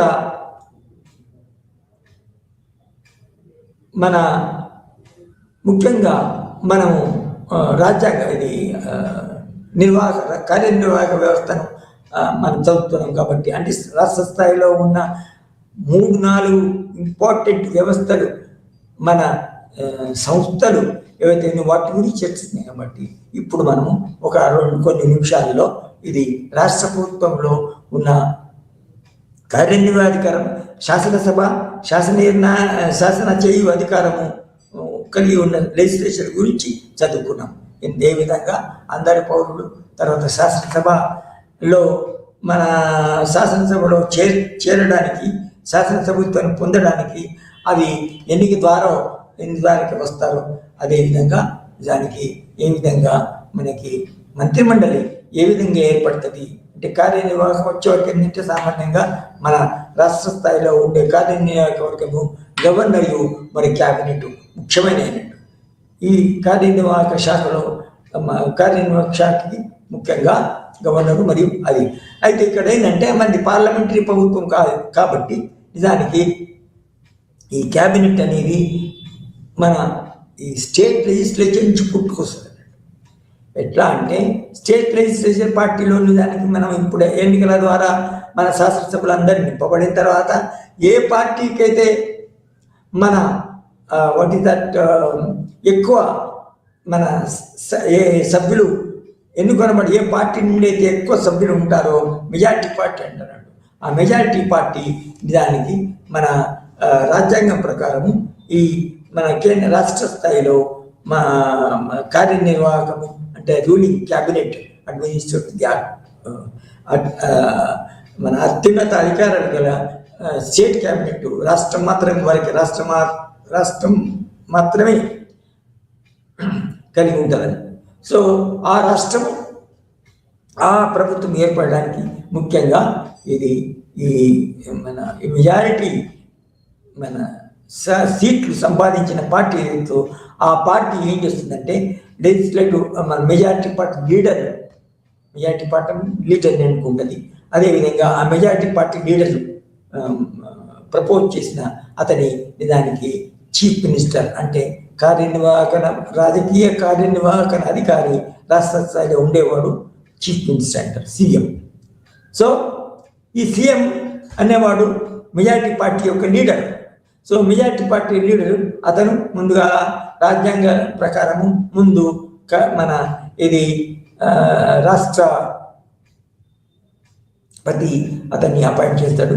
తర్వాత ఏమవుతుంది అంటే మంత్రిమండలి మన సీఎం ఎన్నుకొనబడిన తర్వాత సీఎంఏ అతనికి కావాల్సిన ఏది మన రాష్ట్రంలో మన ఎన్ని సీట్లు లేవో ఆ సీట్ల ప్రపోర్షన్లో దానికి తగ్గిన శాఖలకి మంత్రిత్వ శాఖలకి మంత్రులను అతను ఎన్నుకుంటాడు.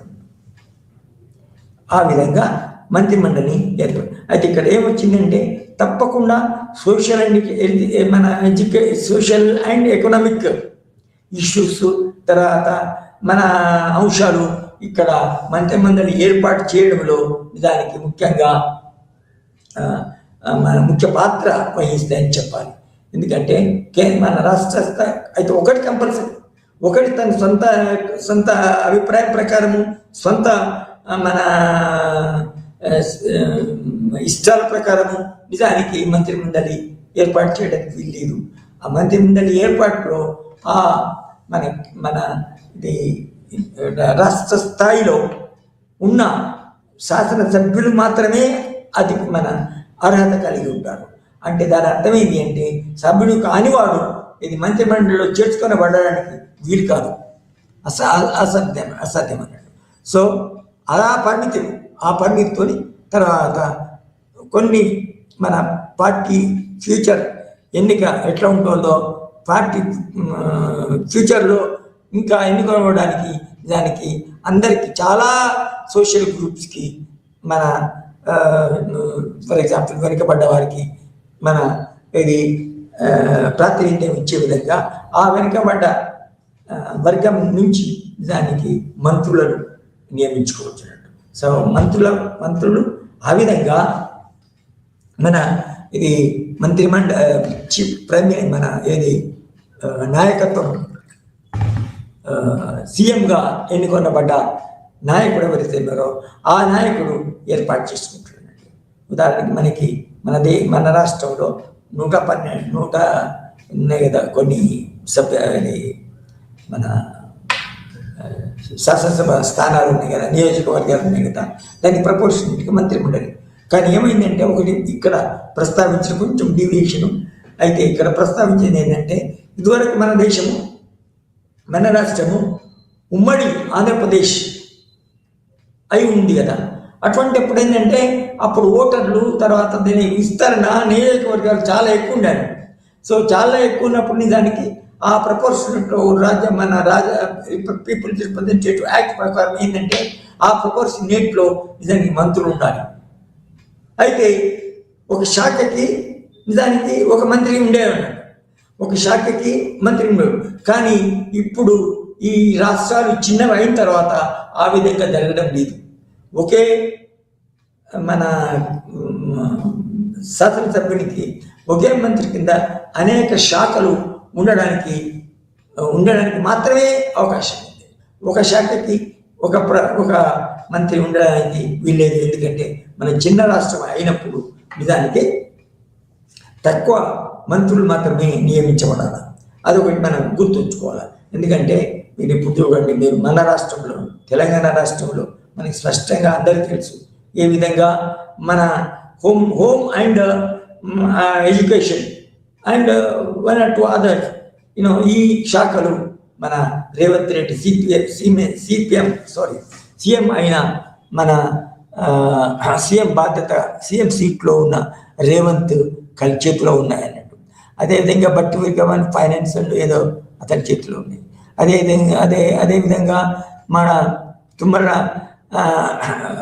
తుమ్మల చేతిలో నిజానికి ఇది వ్యవసాయం తర్వాత కోఆపరేషన్ అవి ఉన్నాయి. అదేవిధంగా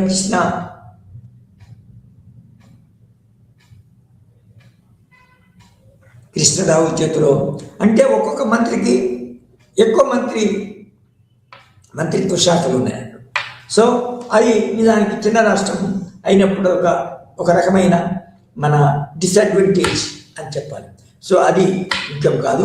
మన రాష్ట్రం ఎంతవరకు ఇండిపెండెంట్ స్వతంత్ర స్టేటస్ కలిగి ఉన్నది అనేది మనము చర్చిస్తున్నాం. సో ఆ విధంగా మంత్రిమండలి ఏదైతే ఉందో ఆ విధంగా ఏర్పాటవుతుందని.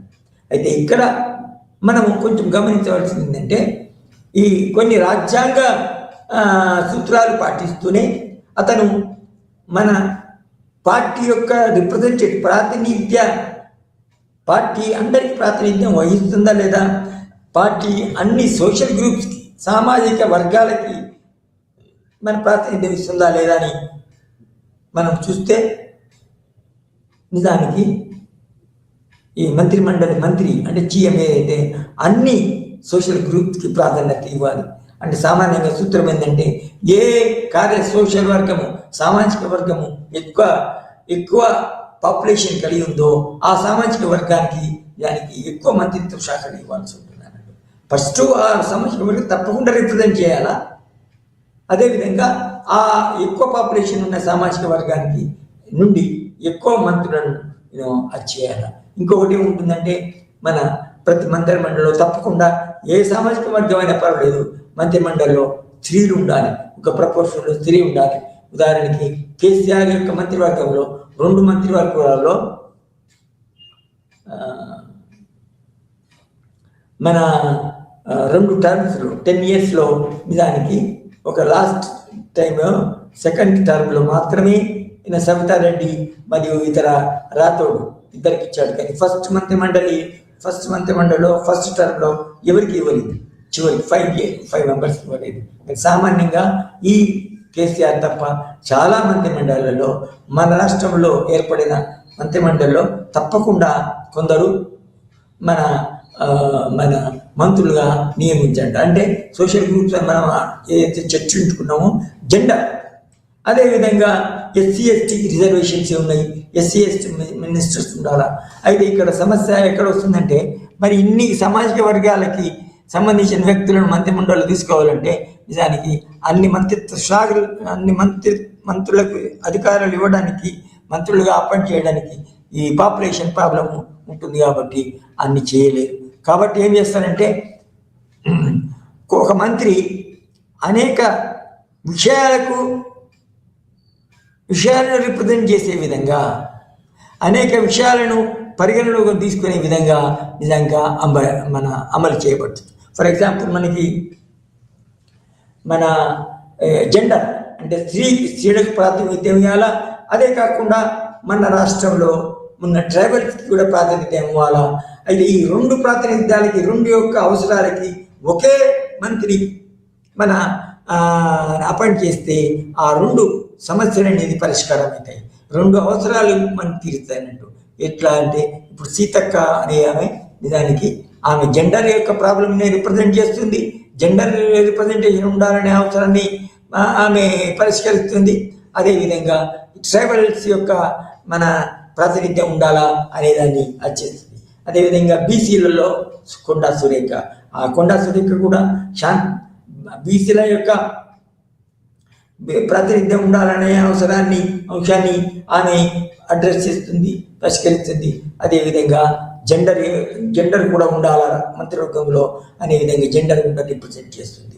సో ఈ విధంగా మంత్రిమండలి దానికి అనేక అంశాలసే మంత్రిమండలి ఏర్పాటు, మంత్రిమండలి నిర్మాణము అనేక అంశాలపై ఆధారపడి ఉంటుంది.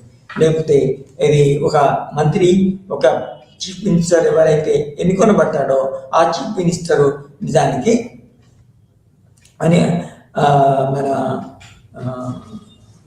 అన్ని విషయాలను పరిగణలోకి తీసుకొని అందుకొరకే ఇప్పుడు సామాన్యంగా ఇప్పుడే మన తెలంగాణ మంత్రివర్గమే అనుకోండి, లేకపోతే ఆంధ్రప్రదేశ్లో ఉన్న మన చంద్రబాబు ఆధ్వర్యంలో ఉన్న ఆంధ్రప్రదేశ్ యొక్క మంత్రిమండలి అనుకోండి, ఈ మంత్రిమండలి ఏవైతే ఉన్నారో వాళ్ళు చాలా రోజులు, చాలా సంవత్సరాలు నిజంగా పూర్తి టర్మ్ వాళ్ళు పరిపాలించడం అంటే ఓడిపోకుండా, లేకపోతే నియమించబడకుండా, తీసివేయబడకుండా రాజ్య పరిపాలన చేస్తున్నారు. సో దాని అర్థం ఏంటంటే ఎవరికి ఏ వర్గానికి నిజానికి మంత్రిమండలి వ్యతిరేకత లేదు, ఏ వర్గానికి కూడా, ఏ సామాజిక వర్గానికి కూడా ఇది మన ఈ మంత్రిమండలి యొక్క ఏడల వ్యతిరేకత లేదు నిజానికి. అయితే ఎందుకంటే ఒకవేళ వ్యతిరేకత ఉంటే దాని అర్థమైంది ఈ మంత్రిమండలి ప్రజల యొక్క అన్ని గ్రూపుల యొక్క అవసరాలను తీర్చడం లేదు అని చెప్పొచ్చు అన్నట్టు. కానీ అలా కాకుండా మన మంత్రిమండలి అయినా కూడా, లేకపోతే ఇప్పుడు మనకు తెలిసిన మన పక్కకున్న తెలుగు రాష్ట్రం ఏదైతే ఉందో ఆ మంత్రిమండలిలో ఉన్నా కూడా నిజానికి మంత్రులందరూ నిజానికి అన్ని రకాల వర్గాలకి దానికి ప్రాతినిధ్యం వహిస్తున్నారు అని చెప్పొచ్చు. సో ఈ విధంగా మనకి మంత్రిమండలి ఏర్పాటు జరుగుతుంది అన్నట్టు.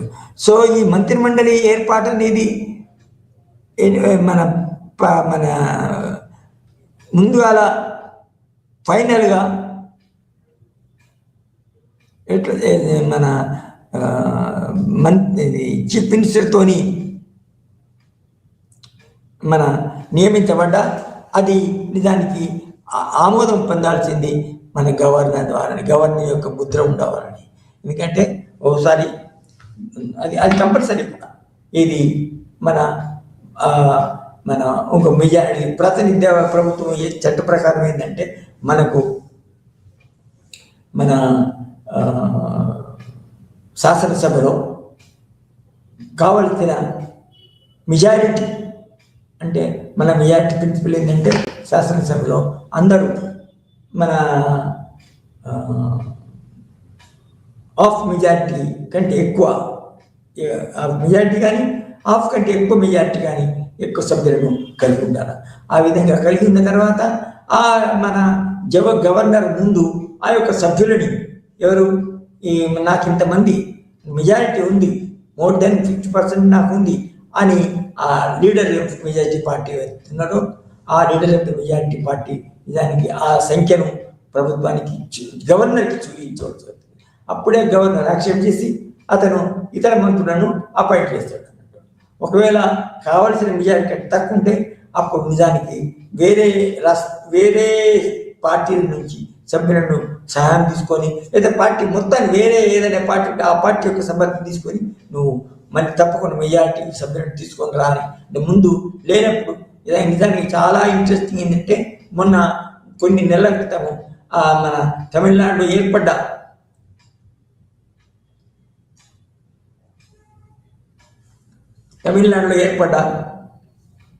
ఏదైతే మన ప్రభుత్వం విజయ్ తలపతి యొక్క ఆధ్వర్యంలో ఏర్పడ్డ ఇది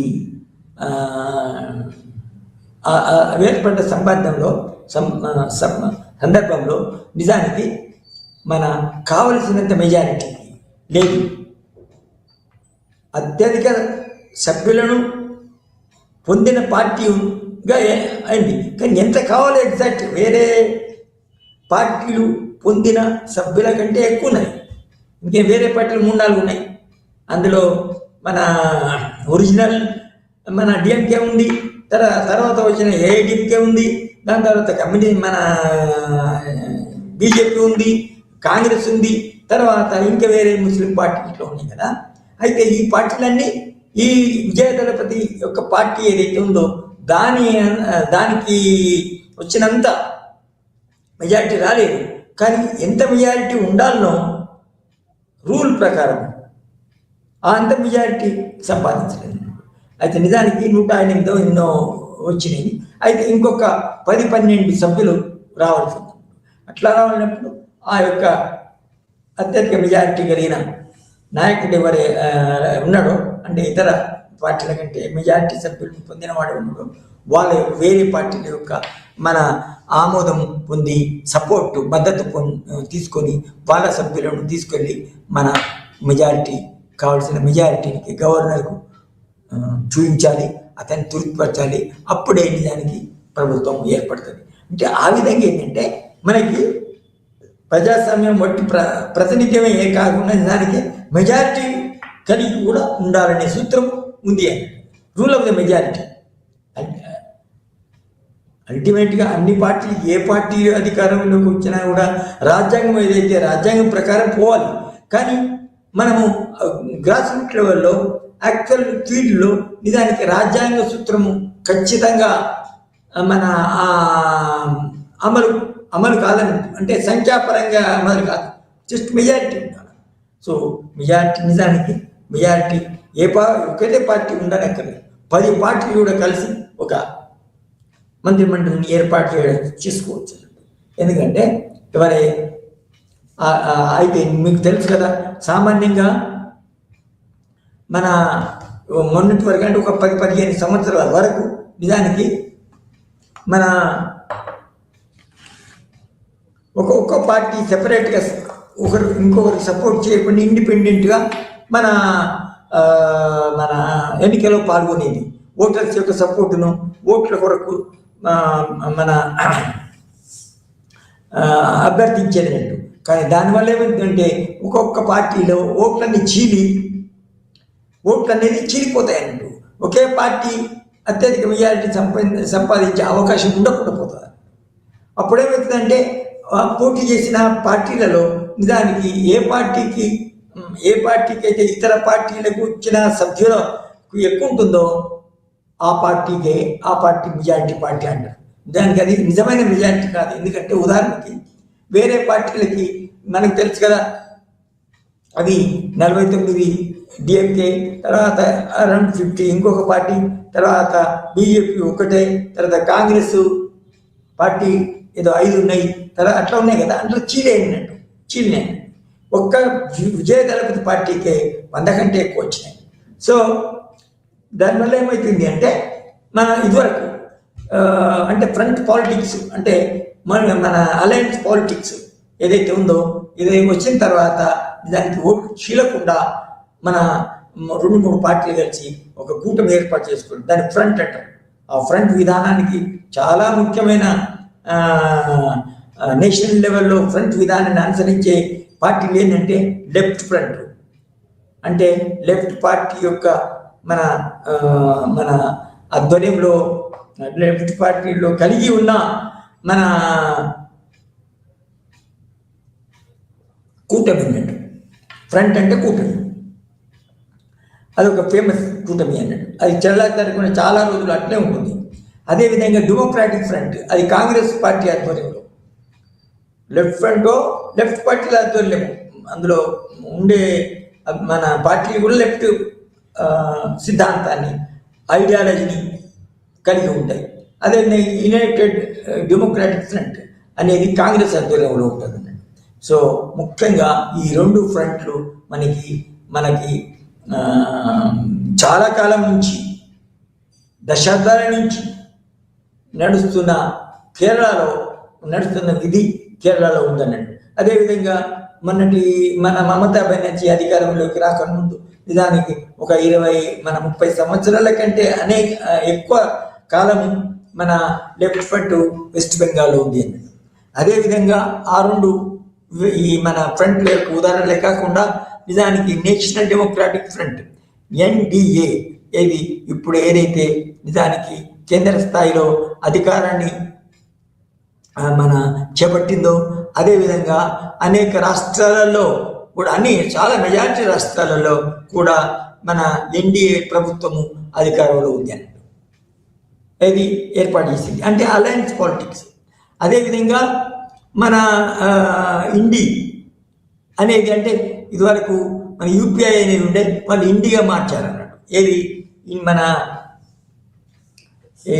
మన కాంగ్రెస్ పార్టీ నాయకత్వం అంతేగాని కాంగ్రెస్ పార్టీ ఫ్రంట్ పార్టీస్ పూర్తిగా డిసైడ్ చేయదండి. ఎందుకంటే కూటమిగా ఏర్పాటు చేయడానికి ముఖ్య కారణం ఏంటంటే ఓట్లు చీలిపోకుండా ఇండిపెండెంట్గా పోటీ చేస్తే ఈ పార్టీలు ఓట్లన్నీ చీలిపోతాయి. అన్ని పార్టీలు కొన్ని సభ్యులను వాళ్ళ యొక్క సభ్యులను ఎన్నుకొనబడవచ్చు, కానీ ఓట్లన్నీ చీలిపోతాయి. సో అట్లా చీలిపోకుండా ఏమవుతుంది అంటే కూటమి ఏర్పడితే ఒక వ్యక్తి ఒక మన పౌరుడు ఒక ఓటరు కూటమికి ఓటేస్తాడు. అంటే కూటమి యొక్క నాయకుడే ఉంటారు. ఫర్ ఎగ్జాంపుల్ మొన్ననే కొన్ని మన ఇంకా 2 years అవుతుంది, అది మన అమెరికా ఆంధ్రప్రదేశ్లో ఏర్పాటు తర్వాత కూడా నిజానికి మన తెలుగుదేశం మెజార్టీ పార్టీగా ఉంది. కానీ దాని ఆధ్వర్యంలో జనసేన మరియు బీజేపీ కలిపి కూటమి ప్రభుత్వం ఉంది. దానివల్ల ఏమైందంటే ఓట్లు చీలిపోలేదు, ఒక్కొక్క పార్టీకి సెపరేట్గా చీలిపోలేదు. చీలిపోయినప్పుడు ఏంటంటే ఏ పార్టీ మెజారిటీ రాదు. కూటమి కంటేనే నిజానికి కూటమి ఓటు వేసినప్పుడు ఆ కూటమి యొక్క సభ్యులు ఎవరైతే ఉన్నారో, కూటమి ఉండే సభ్యులు ఎవరైతే ఉన్నారో మంత్రిమండలి ఏర్పాటు చేయడానికి అవకాశం ఉంటుంది. తర్వాత కూటమికే గవర్నర్ చూస్తారు, కూటమికి ఎన్ని సీట్లు వచ్చినాయో చూస్తారు. ఆ కూటమి ఒక నాయకుడిని ఎన్నుకుంటే ఆ నాయకుడు ముఖ్యమంత్రిగా ఎన్నుకొనబడితే ఆ ముఖ్యమంత్రిగా ఎన్నుకోబడిన నాయకుడు ఇతరుల యొక్క తనకు సపోర్ట్ ఇస్తున్న మన శాసనసభ్యుల మన గవర్నర్కి చూపించి షో ఆఫ్ చేసి అతని మంత్రిమండలిని ఏర్పాటు చేయడానికి అవకాశం ఉంటుంది. సో ఈ విధంగా కూటమి పార్టీస్ కూడా మీరు ఏ విధంగా ఇదివరకు ఉన్న మన ఎలక్ట్రల్ సిస్టంలో ఉన్న లోపాన్ని ఈ కూటమి ప్రభుత్వాలు కూటమి మన ఏంటిది కూటమి ప్రభుత్వాలు కూటమి రాజకీయాలు నిజానికి పరిష్కరించినవి, ఆ లోపాలను పూరించినవి అని చెప్పవచ్చు అన్నట్టు. ఇక్కడ మనకు ముఖ్యంగా గమనించవలసింది ఏంటంటే, ఒక ఓటరు కూటమి చేసినప్పుడు తనకు పర్సనల్గా జనసేన నచ్చిన, లేకపోతే బీజేపీ నచ్చిన, లేకపోతే కాంగ్రెస్ నచ్చినా కూడా, కాంగ్రెస్ నచ్చలేదు అనుకోండి కానీ బీజేపీ నచ్చింది, కూటమిలో ఉంది కాబట్టి అతను సాటిస్ఫై, అదే నాకు నచ్చిన పార్టీ ఇందులో ఈ కూటమిలో ఉంది కదా అనుకుంటాం. తనకు నచ్చిన పార్టీ ఆ కూటమిలో లేకుంటే దానికి వేయడు. ఆ విధంగా చూస్తే ఇప్పుడు ఇతను ఎవరు మన జగన్ కూడా ఏదైనా కూటమి ఏర్పాటు చేయొచ్చు, చెప్పలేము. అట్లా చేస్తే నేను దానికి లేకపోతే రాడు అధికారం, నా ఉద్దేశం అదే అధికారానికి రాడు. ఎందుకంటే కూటమిలో మూడు మన పార్టీలు ఉన్నాయి కాబట్టి బీజేపీకి ఇష్టం వచ్చినప్పుడు బీజేపీకి వేయచ్చు, మన కూటమికి వేయచ్చు, జనసేన ఇష్టం ఉన్నా కూడా కూటమికి వేయచ్చు, తర్వాత తెలుగుదేశం ఇష్టం ఉన్న కూటమికి వేయచ్చు. సో ఆ విధంగా కూటమి ఏర్పడడం వల్ల నిజానికి మన దేశంలో ఒక స్థిరమైన ప్రభుత్వం ఏర్పడడానికి అవకాశాలు వచ్చినాయి అని చెప్పొచ్చు. దానికి అందులో అవకాశాలు ఉన్నాయి కాబట్టి దానికి కూటమి పాలిటిక్స్ అనేది ఒక 2 దశాబ్దాల నుంచి బాగా సాగుతుంది. సో ముఖ్యంగా రాష్ట్ర స్థాయిలో అయితే నిజానికి ఇంకా బాగుంటుంది. దానికి ముఖ్యమైన ఎగ్జాంపుల్ కేరళలో లెఫ్ట్ ఫ్రంట్, తర్వాత యునైటెడ్ కేరళలో కూడా యునైటెడ్ డెమోక్రాటిక్ పార్టీ మన వ్యవస్థ 2 పార్టీలు ఉన్నాయి. అదే వెస్ట్ బెంగాల్లో అవి వేరే ఉన్నాయి. అదేవిధంగా పంజాబ్, హర్యానాలో కూడా నిజానికి మన ఒకటి కంటే ఎక్కువ పార్టీలు ఒక ఉమ్మడిగా మన కూటమి ఏర్పడి నిజానికి వాళ్ళ అధికారంలో రావడానికి, తర్వాత వాళ్ళు 5 సంవత్సరాలు సుస్థిర ప్రభుత్వము ఏర్పాటు చేసి పాలించడానికి అవకాశం ఉన్నాయండి. ఎందుకంటే సుస్థిరత్వం అనేది చాలా ముఖ్యం. ఎందుకంటే ఏ ఇష్యూ వచ్చినా కూడా సుస్థిరత లేకపోతే, తర్వాత ఏ చిన్న అవకాశం ఉన్నా కూడా అధికారం లేని పార్టీ ఉన్న పార్టీ ఏది డిఫెక్షన్ ద్వారా తన యొక్క సంఖ్యను ఎక్కువ చేసుకొని మన అధికారంలో ఉన్న కూటమి కానీ ఇండివిజువల్ పార్టీని కానీ మన కూలగొనడానికి ప్రయత్నిస్తారు. సో ఆ విధంగా మనం రాష్ట్ర స్థాయిలో కూడా ఈ కూటమి ప్రభుత్వాలు ఉన్నాయని చెప్పాలి. ఉదాహరణకి మన అంటే కాంగ్రెస్ కూటమి లేదనుకోండి, కానీ ఇప్పుడు కాంగ్రెస్ కూటమి ఉంది, అదే కదా కాంగ్రెస్ యొక్క నాయకత్వమే ఉంది United democratic party in Kerala. ఆ కేరళలో నిజానికి మన లెఫ్ట్ ఫ్రంట్ అధికారంలో ఉన్నది ఏదైతే ఉందో అది ఓడించబడింది, తర్వాత కాంగ్రెస్ పార్టీ అధికారంలోకి వచ్చింది. అయితే ఈ విధంగా అది ఎన్డీఏ కూడా చాలా రాష్ట్రాల్లో ఉమ్మడి మన సమాఖ్య ఏదైతే ఉందో సమాఖ్య ప్రభుత్వాలు ఏర్పాటు చేసిందన్నట్టు. సో అది ఒక డైనమిక్ కొత్త విషయం, అది ఇదివరకు జరగలేదు, 20 సంవత్సరాల నుంచి నడుస్తుంది. దాని గురించి దాని యొక్క ప్రాధాన్యత ఏంటి, మన సుస్థిర ప్రభుత్వాన్ని ఏర్పరచడానికి దాని యొక్క ప్రాధాన్యత ఏంటి అనేది మనం అర్థం చేసుకోవాల్సి ఉంటుంది. సో ఇది రాష్ట్ర స్థాయిలో అయితే ఇక్కడ విషయం ఏంటంటే గవర్నరు కార్యనిర్వాహక పద్ధతిలో ఏదైతే ఉన్నాడో వాళ్ళు ఇటు ఒకవైపు కార్యనిర్వాహక వ్యవస్థ ఉంటుంది, అదేవిధంగా గవర్నరు, తర్వాత మంత్రిమండలి, తర్వాత లెజిస్లేచర్ 3 కలిసి మన స్టేట్ లెజిస్లేచర్ అంటారు. స్టేట్ లెజిస్లేచర్ యొక్క కంపోజిషన్ ఏంటంటే గవర్నరు, తర్వాత చీఫ్ మినిస్టర్, దాని తర్వాత మన లోక్సభ, మన ఇది రాష్ట్ర శాసనసభ అన్నట్టు. సో కానీ మన గవర్నర్, తర్వాత మంత్రిమండలి ముఖ్యంగా కార్యనిర్వాహక అధికారాన్ని ఎక్స్క్లూజివ్గా కలిగి ఉంటాయి. ఎందుకంటే లెజిస్లేచర్కి ఏ విధంగా కార్యనిర్వాహక అధికారాన్ని కలిగి ఉండదు. సో ఎటువంటి కార్యనిర్వాహక అధికారాలు ఉంటాయంటే అపాయింటింగ్, ఫర్ ఎగ్జాంపుల్ ఒక రాష్ట్ర ప్రభుత్వము మంత్రిమండలి ఒక వ్యక్తిని కానీ 2 వ్యక్తులు కానీ మన ఒక కమిషనర్ ఏర్పాటు చేయడము, లేకపోతే కార్పొరేషన్ యొక్క మన క్యాస్ట్ కార్పొరేషన్ ఏర్పాటు చేయడము, లేకపోతే ఒక మన అటానమస్ ఆర్గనైజేషన్ స్వతంత్రమైన ఆర్గనైజేషన్ ఏర్పాటు చేసిన దాని యొక్క సెక్రటరీగానో లేకపోతే దాని యొక్క చైర్మన్గానో అపాయింట్ చేసినప్పుడు నిజానికి అది గవర్నర్ యొక్క ఆమోదం తప్పకుండా తీసుకోవాల్సి ఉంటుంది అన్నట్టు. ఆ విధంగా అక్కడ తప్పకుండా గవర్నర్ యొక్క వ్యవస్థ నిజానికి కొన్నిసార్లు చాలా ఇంపార్టెంట్ వ్యవస్థగా మారుతుంది. ఎప్పుడైతే మంత్రిమండలి వీక్ అవుతుందో, మంత్రిమండలి యొక్క మన మన అసెంబ్లీలో ఉన్న సభ్యత్వము సరి అయిన ఎంత కావాల్సినంత మెజారిటీ లేకపోతే కొందరు మన సభ్యులు వ్యతిరేకంగా, మన మంత్రిమండలికి వ్యతిరేకంగా ఉంటే అప్పుడు వేరే పార్టీలతో కలిసి మెజారిటీ పార్టీని సంపాదించి ఉన్న పార్టీని కోల్దోయాలని చేస్తారో అప్పుడు గవర్నర్ యొక్క ప్రాప్త చాలా ముఖ్యంగా ప్రముఖంగా ఉంటుంది అన్నట్టు. అప్పుడు గవర్నరే దాన్ని రాజ్యాంగ సూత్రాలకి ప్రకారంగా పీపుల్స్ రిప్రజెంటేటివ్ యాక్ట్ 1951 ప్రకారం దాన్ని మన పాలన కొనసాగించవలసి వస్తుందండి, పరిపాలన జరపవలసి వస్తుంది అన్నట్టు. సో అయితే ఒకటే లోపం ఏంటంటే governor is not elected by the people, is appointed by the. అయితే ఓసారి మన తమకు అనుకూలంగా పరిస్థితులు క్రియేట్ చేయడానికి కేంద్ర ప్రభుత్వంలో ఉన్న మెజారిటీ పార్టీ ఏదైతే ఉందో ఆ పార్టీ ఈ గవర్నర్ను ఉపయోగించుకోవడానికి అవకాశం ఉంటుంది. ఫర్ ఎగ్జాంపుల్ గవర్నర్ యొక్క డ్యూటీ ఏది, బట్ నియామకాలే కాదు, నిజానికి మన రాష్ట్రంలో ఉన్న పరిస్థితిని నిజానికి దేశ ప్రభుత్వం సమాఖ్య ప్రభుత్వానికి విన్నవించుకోవాలి. ఇక్కడ అల్లర్లు జరుగుతున్నాయి, లేకపోతే సంక్షోభంలో ఉంది, తర్వాత ఒకరికొకరు పడడం లేదు, తర్వాత కొంచెం మెజారిటీ ఉంది కాబట్టి ఒక మన పరిస్థితులు రాష్ట్రంలో ఉన్నాయని అతను మన కేంద్ర ప్రభుత్వానికి విన్నవిస్తే కేంద్ర ప్రభుత్వము ఈ రాష్ట్రంలో రాష్ట్రపతి పాలన విధించవచ్చు. అర్థమైనా? రాష్ట్రపతి పాలన ఏంటంటే ఏమైతుందప్పుడు నిజానికి మంత్రిమండలి అనేది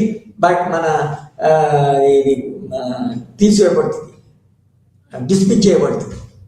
రాష్ట్రపతి యొక్క పాలనే ఉంటుంది. రాష్ట్రం యొక్క పరిపాలన రాష్ట్రపతి యొక్క ఆర్డర్స్ని నిజానికి ఈ మన కేంద్ర ప్రభుత్వం యొక్క ఆర్డర్స్ని పరిపాలనని గవర్నరు నిజంగా అమలు చేయాల్సి ఉంటుంది అన్నట్టు. సో మన సమాఖ్య ప్రభుత్వంలో ఇటువంటి లోపాలు ఏదైతే ఉన్నాయో, ఏ లోపాలు అయితే ఉన్నాయో అటువంటి లోపాలలో గవర్నర్ యొక్క వ్యవస్థ ఒకటి అని చెప్పచ్చు. సో ఇంకా మన రాష్ట్ర ప్రభుత్వం ఏదైతే ఉందో కార్యనిర్వాహక అధికారం లెజిస్లేటర్ ఏ విధంగా నిర్మాణించబడుతుంది అది కూడా చెప్పినాం. అదేవిధంగా మన లెజిస్లేటివ్ పవర్స్ ఇంకొక అంశము మన రాష్ట్ర ప్రభుత్వం అనాలిసిస్లో రాష్ట్ర ప్రభుత్వాల అధికారాలు, రాష్ట్ర ప్రభుత్వ బాధ్యతలను గురించి మనం విశ్లేషణ జరుపుకుంటూ ఇంకా ముఖ్యమైన విషయం మనము ప్రస్తావించవలసి వస్తుంది అంటే చదవవలసి వస్తుంది. అదే స్థానిక ప్రభుత్వాలు. స్థానిక ప్రభుత్వాలు ఏదైతే ఉన్నాయో మన మొట్టమొదటి నుంచి అసలు మన ప్రాచీన కాలంలో కూడా మన స్థానిక ప్రభుత్వాలు ఉన్నాయి. స్థానిక ప్రభుత్వాలు నిజానికి వాళ్ళ యొక్క మన అధికారాలను, బాధ్యతలను నిజానికి రాచరికంలో కూడా నిజానికి ఉన్నాయన్న. సో నిజానికి స్థానిక ప్రభుత్వాల ద్వారానే రాజులు పరిపాలన కొనసాగించేది. ఆ ప్రాచీన కాలంలోనూ మధ్యయుగంలోనూ ఉన్న ఈ స్థానిక ప్రభుత్వాల యొక్క వ్యవస్థ నిజానికి బ్రిటిష్ వాళ్ళు కూడా నిజానికి కంటిన్యూ చేశారు. వాళ్ళు చేసిన చట్టాలలో స్థానిక ప్రభుత్వానికి నిజానికి అధికారాలు ఇచ్చారు. సో స్థానిక పరిపాలన నిజానికి అది ప్రజలకి అవసరాలకు తగ్గట్టు, తర్వాత ప్రజలకు సంతృప్తిగా ఉండేటట్టు, తర్వాత ప్రజలకు దగ్గర ఉండేటట్టు ఉంటుంది. Decentralisation is always good. అది నిజానికి దానికి సంబంధించిన దానికి మనం గాంధీజీ ఇది మన గ్రామ స్వరాజ్యం అతని యొక్క ఆదర్శం ఏదైతే ఉందో ఆ ఆదర్శానికి తగ్గట్టు నిజానికి మన కొన్ని ప్రావిజన్స్ మన రాజ్యాంగంలో చేర్చబడింది. ఆ రాజ్యాంగంలోని చేర్చబడింది. ఆ రాజ్యాంగంలో ఏదైతే ఉందో మనం ముఖ్యంగా ఆ స్థానిక ప్రభుత్వాల యొక్క ప్రాముఖ్యతను మనము అనుభవించే విధంగా, మన ప్రజలకి అనుభవించే విధంగా, మన దేశం అనుభవించే విధంగా అది రాజ్యాంగంలోని ఆదేశ సూత్రాల యొక్క చాప్టర్లో ఇమిడింప చేర్చబడింది అన్నట్టు. సో అయితే ఇక్కడ మనము ఈ ప్రాంతీయ ప్రభుత్వం ఏదైతే ఉందో రాజ్యాంగంలోని రాజ్యాంగం ప్రతిపాదించిన కొన్ని రాజ్యాధికారాలు కలిగే ఈ రాష్ట్రం ఏదైతే ఉందో ఆ రాష్ట్రము దానికి స్థానిక ప్రభుత్వ విషయంలో మరి స్థానిక చట్టాలు చేయడానికి స్థానిక వ్యవస్థలో కూడా నిజానికి కొన్ని శాసన అధికారాలు ఇవ్వబడినాయి. సో దీనికి సంబంధించిన చట్టం మాత్రము ఈ రాష్ట్ర ప్రభుత్వం చేస్తారు. దీనికి ఏది స్థానిక ప్రభుత్వం ఏ విధంగా ఏర్పాటవుతుంది, ఇది రాష్ట్ర ప్రభుత్వం ఏదైతే ఒక రాష్ట్ర స్థాయిలో ఒక చట్టం చేస్తుందో ఆ చట్ట ప్రకారము స్థానిక ప్రభుత్వాలు ఏర్పడతాయి. అది ఎన్నికలు కానీ లేకపోతే మన ఇది జిల్లా ఇది స్థానిక ప్రభుత్వంలో 3 స్థాయిలు ఏదైతే ఉంటాయో, ఒకటి జిల్లా స్థాయి, తర్వాత ఒకటి రెండవది మండల స్థాయి, తర్వాత ఏదో బ్లాక్ అని దాన్ని సమితి అనేది అది స్థాయి, తర్వాత ఇంకోటి మన గ్రామ స్థాయి. ఈ 3 వ్యవస్థలకు ఈ స్థానానికి సంబంధించిన మన ఏదైతే ఉంటుందో దానంటికి పరిపాలన సౌలభ్యం కొరకు దానికి ఒక చట్టం చేస్తుంది. ఆ చట్టము ఇది రాష్ట్ర ప్రభుత్వమే చేస్తుంది. అందులో మన కేంద్ర ప్రభుత్వం యొక్క మన జోక్యం కానీ తర్వాత మన నియంత్రణ కానీ ఏమాత్రం ఉండదండి. సో అటువంటి స్వతంత్ర ప్రతిపత్తి కలిగిన గ్రామీణ మన పంచాయతీరాజ్ అంటారండి, అది స్థానిక ప్రభుత్వం ఏదైతే ఉందో ఆ ప్రభుత్వాన్ని ఏర్పాటు చేయడానికి చట్టం చేయడం కాకుండా రోజు రోజు మన పరిపాలనలో మన ఏ విధంగా మన అది ఎన్నికలు ఎట్లా కావాలి, డేట్స్ ఏంటి అనేది కూడా నిర్ణయాలు దానికి మన ఎన్నికల రాష్ట్ర స్థాయిలో ఉన్న ఎన్నికల కమిషన్ కూడా ఒకటి ఉంది. ఆ ఎన్నికల కమిషన్ మన ఇది మన లోకల్ సెల్ఫ్ గవర్నమెంట్ ఇది స్థానిక ప్రభుత్వాలు ఏర్పాట్లు చేయడానికి ఎన్నికలు నిర్వహించాలి. ఎన్నికలు నిర్వహిస్తుంటే వాళ్ళ 5 years ప్రకారం 73 అమెండ్మెంట్ 73 కాన్స్టిట్యూషనల్ అమెండ్మెంట్ దాని ప్రకారం ఎన్నికలు మన జరుపుతుంది, మన నిర్వహిస్తుంది. నిర్వహించిన తర్వాత అందులో ఈ మన చట్ట ప్రకారం ఎవరైతే ఎన్నికల్లో ఆ చట్ట ప్రకారము 73rd అమెండ్మెంట్ ప్రకారము నిజంగా మన ఎన్నికలు జరుగుతాయి. దాని తర్వాత ఈ 3 స్థాయిలు ఏదైతే ఉన్నాయో 3 స్థాయిలు అంటే మూడంచెలు మన పంచాయతీ వ్యవస్థ ఏదైతే ఉందో అది ఏర్పాటవుతుంది. సో అట్లా ఏర్పాటు కావడానికి దానికి రాష్ట్ర ప్రభుత్వం కంట్రోల్లో ఉన్న మన స్థానిక మన ఈ లెజిస్లేచర్ ద్వారా దానికి చట్టం చేసి ఆ చట్టం ద్వారా దానికి ఆ చట్టం ప్రకారం స్థానిక ప్రభుత్వాలు అయితే ఇక్కడ ఏంటంటే స్థానిక ప్రభుత్వాలపై మాత్రము రాష్ట్ర ప్రభుత్వం కొన్ని హక్కులు కలిగి ఉంటుంది. సూపర్విజన్ తర్వాత ఉన్నతాధికారం కలిగి ఉంటుంది. అయితే కానీ ఒకసారి చట్టం చేసిన తర్వాత ఆ చట్టం ప్రకారమే నిజానికి ఈ పంచాయతీరాజ్ స్థానిక సంస్థలు నడుచుకుంటాయి. సో నడుచుకోవడం వల్ల మనకి స్థానిక ప్రభుత్వం కూడా నిజానికి చాలా స్థిరంగా తర్వాత పాలనా అధికారాలు కలిగి ఉపయోగకరంగా ఉందని చెప్పచ్చు. సో అవి ఆ స్థానిక ప్రభుత్వం యొక్క నియంత్రణ ద్వారా స్థానిక ప్రభుత్వాలపై ఉన్న నియంత్రణాధికారం ద్వారా నిజానికి ఈ రాష్ట్ర ప్రభుత్వాలు కొంచెం వాటి యొక్క రెస్పెక్ట్, ప్రాధాన్యత, వాటి యొక్క ఉనికి అనేది నిజంగా ప్రాబల్యము, తర్వాత బలము, తర్వాత గౌరవము పెరిగిందని చెప్పి రాష్ట్ర ప్రభుత్వాల యొక్క గౌరవం కూడా పెరిగిందని చెప్పాలి. ఎందుకంటే ఆ ప్రభుత్వంలో విషయాల మీద చాలా మట్టుకి కేంద్ర ప్రభుత్వము జోక్యం చేసుకోనకూడదు 73 అమెండ్మెంట్ ప్రకారం. సో ఈ విధంగా మనకి రాష్ట్ర స్థాయిలో తర్వాత లాస్ట్ ఏంటంటే రాష్ట్ర స్థాయిలో మన న్యాయ వ్యవస్థ ఏదైతే ఉందో మీద నుంచి కిందికి వరకు ఏది స్థానిక స్థాయి ఢిల్లీ నుంచి గల్లీ వరకు మనకి ఒక జ్యుడిషియరీ అనేది ఉంటుంది. ఆ జ్యుడిషియరీ ఏదైతే ఉందో ఆ కేంద్ర స్థాయిలో దాన్ని మనకు తెలిసి ఇదివరకు చదివాము సుప్రీంకోర్టు అంటారు. అయితే మన రాష్ట్ర స్థాయిలో మాత్రము మిడిల్ లెవెల్లో మాత్రము హైకోర్టు ఉంది.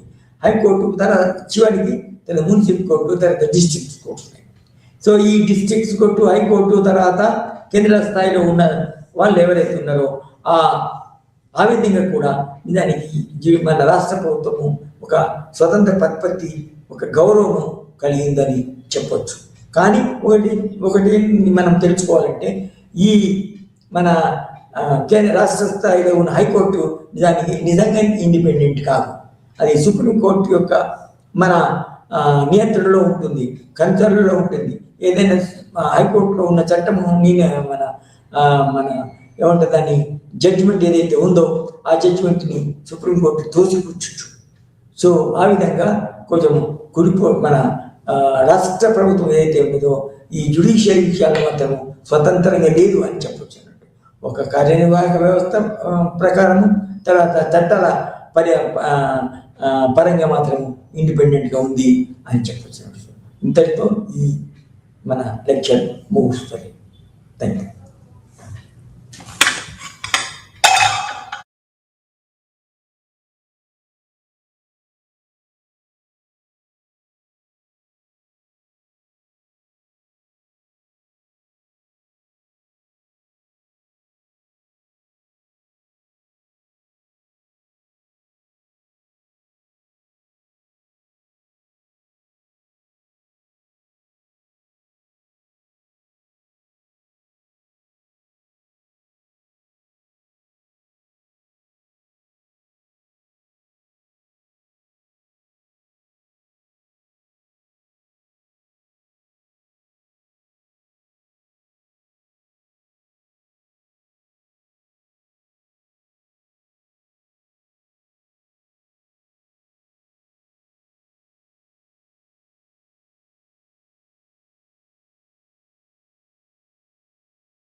নমস্কাৰ মই দেৱাংগনা লহকৰ আৰু আজি আমি কন্টিনিউ কৰিম আগৰ ক্লাছত যি আমি বিষয় আৰম্ভ কৰিছিলো সেইটো হৈছে আমি ওভাৰঅল যিটো ইন্ট্ৰডাকশ্যন গৱেষণা কি হয় সাইকোলজিকেল ৰিচাৰ্চ বুলি ক'লে কি বুজা যায় তাৰে ওপৰত আমি আলোচনা কৰি আছিলো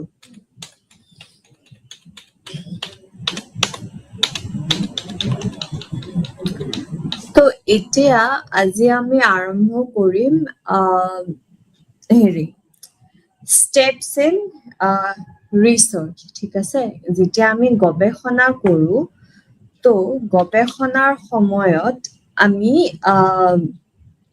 কোনটো স্টেপ ফলো কৰো ঠিক আছে এতিয়া যেতিয়া আমি ৰিসাৰ্চ এটা কৰো আমি যিটি ধৰণে কৰি দিব নোৱাৰো ঠিক আছে তাৰে পুৰা এটা পুৰা সিস্টেম আছে যে এনেকে কৰিব লাগে এতিয়া প্ৰথম গৱেষণা আৰম্ভ কৰ পৰা কৰিম আৰম্ভ আমি কৰিম যে আমাৰ যিটো বিষয়বস্তু হয় বিষয়বস্তুটো বাছনি কৰাৰ পৰা আৰম্ভ কৰিম যে আমি মই ভাবিলো যে এটা কাম কৰো যেটো এই কৰ্পোৰেট ওয়াৰ্ল্ড হয় আজিকালি সবে এনেকে প্ৰাইভেট সেক্টৰত সোমাই আছে প্ৰাইভেট জব কৰি আছে তেওঁলোকৰ কেনেকুৱা কি তাৰে অলপ সাগে মই চাব পাৰো ঠিক আছে এটো মোৰ এটা কি হল এটা জেনাৰেল আইডিয়া জেনারেল বিষয়বস্তু ঠিক আছে তো তাৰ পিছত এটা মই যেটা ভাবিলো যাও ঠিক আছে প্ৰাইভেট এমপ্লয়িজৰ সাম কিন্তু কি সাম তো তেতিয়া মই লাহে লাহে কি কৰিব লাগিব বস্তুটো সৰু কৰি আনিব লাগিব সব বস্তুটো আমি এটা গৱেষণাৰ আন্ডাৰত কৰিব নোৱাৰো হয়নে গতিকে আমি আৰু সৰু কৰিব লাগিব সৰু কৰিব হলে আমি কি কৰিম আমি ভাবিলো যে হেৰি কৰো সুপাৰভাইজাৰ সাপোৰ্ট মানে অৰ্থাৎ ডাঙৰ পজিশনত যোন আছে যে ধৰি লওক manager executive manager executive committee board of directors তেনেকুৱা ধৰণৰ মানুহবোৰে যেতিয়া সাপোৰ্ট দিয়ে যেতিয়া সহায় কৰে তেতিয়া এই যিবোৰ আমাৰ অকনমান লোৱাৰ ৰেংকৰ তলৰ ৰেংকৰ যিবোৰ মানুহ আছে তেওঁলোকে কিমান ভাল পারফর্ম কৰে জবটো ঠিক আছে তো তাৰে ওপৰত আমি সাম বুলি ডিসাইড কৰিলো তো এই দুটা ভেৰিয়েবল কি হ'ব ইন্ডিপেন্ডেন্ট ভেৰিয়েবল কোনটো হ'ব ইন্ডিপেন্ডেন্ট ভেৰিয়েবল হ'ব আমাৰ যে আমি যে ঠিক কৰিলো যে সুপাৰভাইজাৰে সাপোৰ্ট কিমান কৰিব হেতু ইন্ডিপেন্ডেন্ট ভেৰিয়েবল আৰু সুপাৰভাইজাৰে সাপোৰ্ট কৰাৰ কাৰণে পারফরম্যান্স সাপোৰ্ট কৰা বা নকৰা কাৰণে পারফরম্যান্স বাঢ়িব পারফরম্যান্স কমিব হেতু কিহৰ ওপৰত ডিপেন্ড কৰিব হেতু কি হয় ডিপেন্ডেন্ট ভেৰিয়েবল হয় ওকে ঠিক আছে তো হৈ গ'ল আমাৰ ইন্ডিপেন্ডেন্ট ভেৰিয়েবল ডিপেন্ডেন্ট ভেৰিয়েবল তো আমি আমাৰ টপিকটো অলমোস্ট হৈ গ'ল কিন্তু এতিয়াও আমাৰ ক্লিয়াৰ হোৱা নাই টপিকটো যে কোড সাম কি কৰিম গোটে অসমখনত সাম নে গোটে গুৱাহাটীত সাম নে কেইখনমান ডিস্ট্ৰিক্ট লৈ সাম তো তেনেকে কি হ'ব আমি কমাই আমি ন্যাৰো ডাউন কৰি এটা পুৰা স্পেসিফিক টপিকলে ওকে তো এইটো হৈছে আমাৰ প্ৰথম স্টেপ যে আমাৰ প্ৰথম আমি একদম জেনাৰেল দি স্টাৰ্ট কৰো ওকে জেনাৰেল টপিক এটা দি স্টাৰ্ট কৰো তাৰ পিছত আমি কমাই লাহে লাহে আমি সৰু টপিক এটালে যে মানে পুৰা স্পেসিফিক ক্লিয়াৰ যাতে কোনোবাই পঢ়িলে গম পাই যে গুৱাহাটীত এই ৰিসাৰ্চটো কৰিছে গুৱাহাটীৰ প্ৰাইভেট কোম্পানীজ যিখিনি আছে তাৰে ওপৰত এই ৰিসাৰ্চটো কৰিছে আৰু কিহৰ ওপৰত ৰিসাৰ্চ কৰিছে যে সুপাৰভাইজাৰ সাপোৰ্ট আৰু এমপ্লয়ি পারফরম্যান্সৰ ওপৰত কৰিছে ঠিক আছে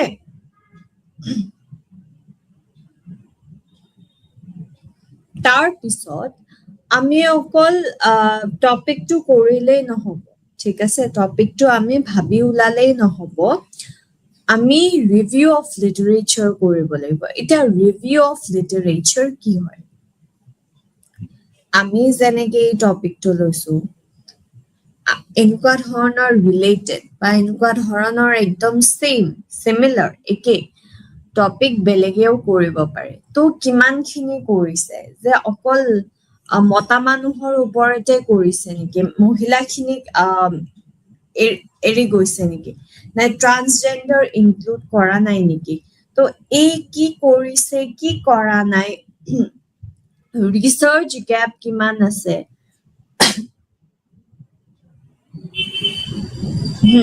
ৰিচাৰ্চ গ্যাপ কিমান আছে এই গোটেইখিনি বস্তু কি হয় আমি কিহৰ যোগেৰে বিচাৰি পাওঁ আমি ৰিভিউ অফ লিটাৰেচাৰৰ যোগেদি বিচাৰি পাওঁ আগতে কি হৈছিলে আগতে ৰিভিউ অফ লিটাৰেচাৰৰ কাৰণে বহুত কিতাপ পঢ়িবলগীয়া হৈছিলে কিতাপ পঢ়াটো এতিয়াও বহুত জৰুৰী কিন্তু কি হয় এতিয়া ৰাইট নাও আমাৰ ৰিচাৰ্চাৰ্ছ খিনিৰ কাৰণে এটা সহজ বস্তু কি আমি ইন্টাৰনেটত বিচাৰিলে বহুখিনি বস্তু পাই যাওঁ ৰিচাৰ্চ আৰ্টিকল পাই যাওঁ বা কি কিতাপত এনেকুৱা ধৰণৰ টপিক আছে কোনে লিখা হয় বা বস্তুখিনি যদি এভেইলেবল নহয় তেতিয়াহ'লে আমি মেইল কৰি কি ডিটেইলছ আছে কি ডিটেইলছ নাই সেই বস্তুখিনি ল'ব পাৰো তেনেকুৱা ধৰণৰ বস্তু ঠিক আছে তো হেতু হৈছে আমাৰ সেকেন্ড অৰ্থাৎ দ্বিতীয় স্টেপ যে আমি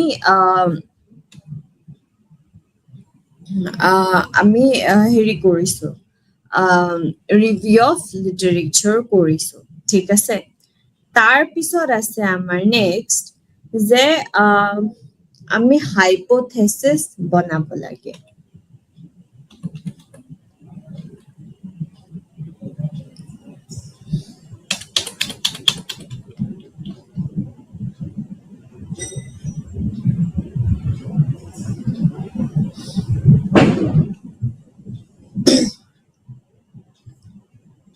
ওকে তো এটা হাইপোথেসিস কি হয় হাইপোথেসিস হৈছে অনুমান ঠিক আছে আমি অনুমান লগাম এতিয়া আমাৰ যেটো এটো টপিক হৈছে যে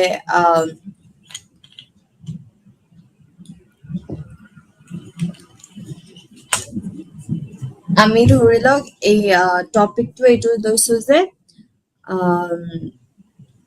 exploring the relationship between supervisor support and employee performance তেনেকে এটা আমি টপিক লৈছো ঠিক আছে যে কি সম্পৰ্ক আছে supervisor support আৰু employee performanceৰ মাজত ঠিক আছে তো এটা আমি হাইপোথেসিস বনাম এটা হাইপোথেসিস হৈছে দুটা প্ৰকাৰ মেইনলি দুটা প্ৰকাৰ এটা হৈছে নাল হাইপোথেসিস নাল হাইপোথেসিসক HO যোগেদি ডিনোট কৰা যায় আৰু এটা হৈছে অল্টাৰনেটিভ হাইপোথেসিস তো অল্টাৰনেটিভ হাইপোথেসিসক H এর যোগেদি ডিনোট কৰা যায় ঠিক আছে তো এটা কি হৈছে নাল হাইপোথেসিসত কি হয় আমি কওঁ যে নাই যদি আমি নাল হাইপোথেসিস দি স্টার্ট কৰো একচুয়ালি আমি নাল হাইপোথেসিস দিয়ে স্টার্ট কৰিব লাগে জেনাৰেলি তো নাল হাইপোথেসিসৰ আমি কি স্টার্ট কৰো যে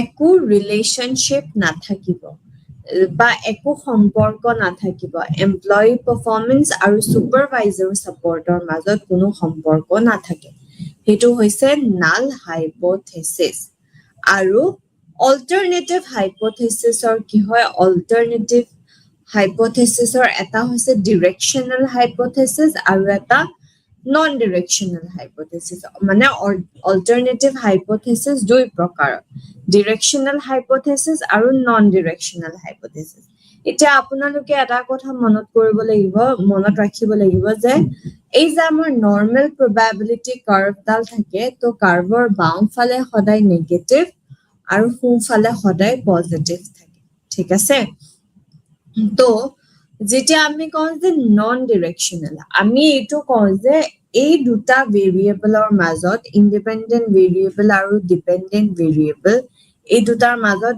ডেফিনেটলি কিবা এটা সম্পৰ্ক আছে কিন্তু কি সম্পৰ্ক পজিটিভ সম্পৰ্ক নে নেগেটিভ সম্পৰ্ক হেতু আমি স্পেসিফাই নকৰো হেতু আমি কৈ নিদিও তাৰ পিছত যেটো ডিৰেকচনেল হাইপোথেসিস আছে ডিৰেকচনেল হাইপোথেসিসত কি হয় আমি ডাইৰেক্টলি কৈ দিও যে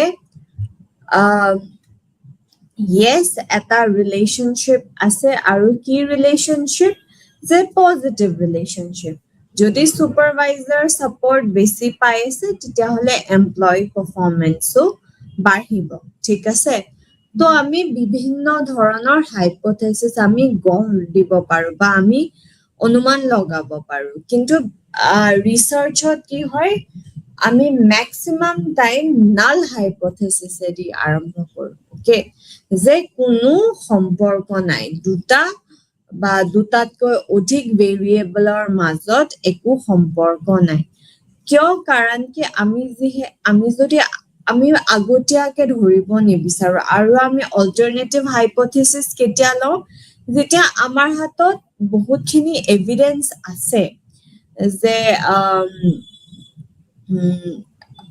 ইহত দুটাৰ মাজত এটা পজিটিভ বা এটা নেগেটিভ বা কিবা এটা ৰিলেশনশিপ ওলাব ঠিক আছে আগৰ বহুতখিনি ৰিসাৰ্চ আছে তেতিয়া আমি ডাইৰেক্টলি অল্টাৰনেটিভ হাইপোথেসিসত আমি লব পাৰো বেসড অন প্ৰিভিয়াস ৰিসাৰ্চ যে এনেকুৱা ধৰণৰ একে ধৰণৰ ৰিসাৰ্চত ওলাইছে পজিটিভ ৰিলেশনশিপ তো গতিকে আমিও আমাৰ ষ্টাডিটো যে মুম্বাইত কৰিছে গোৱাত কৰিছে কলকাতাত কৰিছে তো তাতে পজিটিভ ৰিলেশনশিপ ওলাইছে সেইকাৰণে আমি ধৰিছো যে গুৱাহাটীটো পজিটিভ ৰিলেশনশিপ এটা ওলাব সেইকাৰণে আমি অল্টাৰনেটিভ হাইপোথেসিস আমি পজিটিভ কে লৈছো কিন্তু যদি আমাৰ হাতত তেনেকুৱা একো নাই ধৰি লওক যেনেকে চাহ বাগানত যিসকলে কাম কৰি আছে ঠিক আছে আমি যদি তেনেকুৱা লৈছো যে চাহ বাগানত কাম কৰা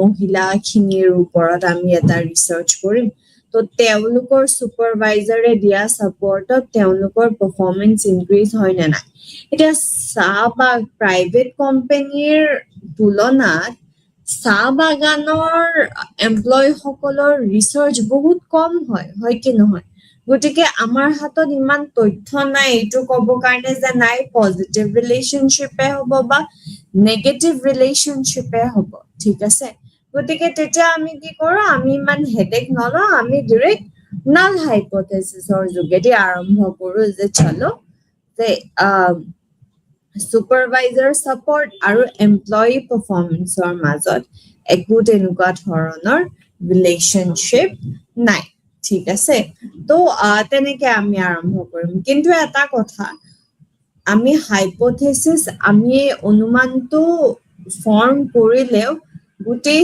ডেটা কালেকশনৰ পিছত গোটেই ৰিসাৰ্চ কৰি মেলি স্ট্যাটিস্টিক্স চাই মেলি যেতিয়া আমি এনসারটো পাও ন যেতিয়া আমি ৰিজাল্ট খিনি পাও তো তাতে আমাৰ হাইপোথেসিস একসেপ্টও হ'ব পাৰে ৰিজেক্টও হ'ব পাৰে আমি যে অনুমান লগাইছো হেয়া একসেপ্ট হ'ব পাৰে নাইবা ৰিজেক্টও হ'ব পাৰে আৰু সেইটো আমি মানি লব লাগিব যে নাই মইতো নাল হাইপোথেসিস লৈছিলো মোৰ নাল হাইপোথেসিসটো ৰিজেক্ট গৈছে এনেকেতো নহব এইবোৰ আমি কৰিব নোৱাৰো ঠিক আছে ওকে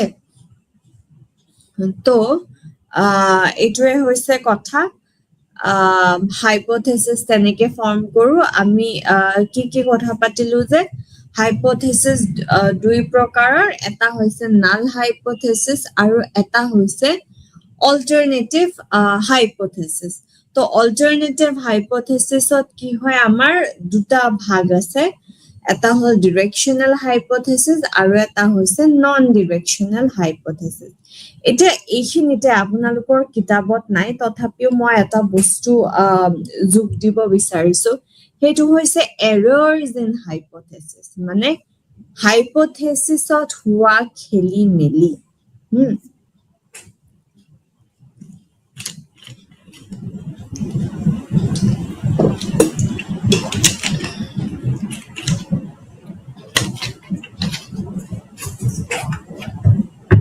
ওকে এটা হাইপোথেসিসত কেনেকে খেলি মেলি হয় কেতিয়াবা কি হয় আমি যেটো নাল হাইপোথেসিস থাকে আমাৰ অকনমান খেলি মেলিৰ কাৰণে আমি কি কৰো আমি নাল হাইপ হৈ যায় ন ৰিচাৰ্চতো কেতিয়াবা খেলি মেলি তো আমি যেতিয়া নাল হাইপথেচিছটো ৰিজেক্ট কৰি দিওঁ আচলতে নাল হাইপথেচিছটো আমি একচেপ্ট কৰিব লাগিছিলে নাল হাইপথেচিছটো সঁচা হয় কিন্তু আমাৰ কিবা এটা ধৰি লওক কিবা এটা লটি ঘটি হ'লগে তাৰপিছত আমি নাল হাইপথেচিছটো ৰিজেক্ট কৰি দিলো যে নাই এই দুটাৰ মাজত কিবাটো সম্পৰ্ক আছে কিন্তু আচলতে সম্পৰ্ক নাই তো তেতিয়া হেতু কি হ'ব হেতু হৈছে টাইপ 1 এৰৰ ওকে হেতুক আমি টাইপ 1 এৰৰ বুলি কওঁ আৰু কেতিয়াবা কি হয়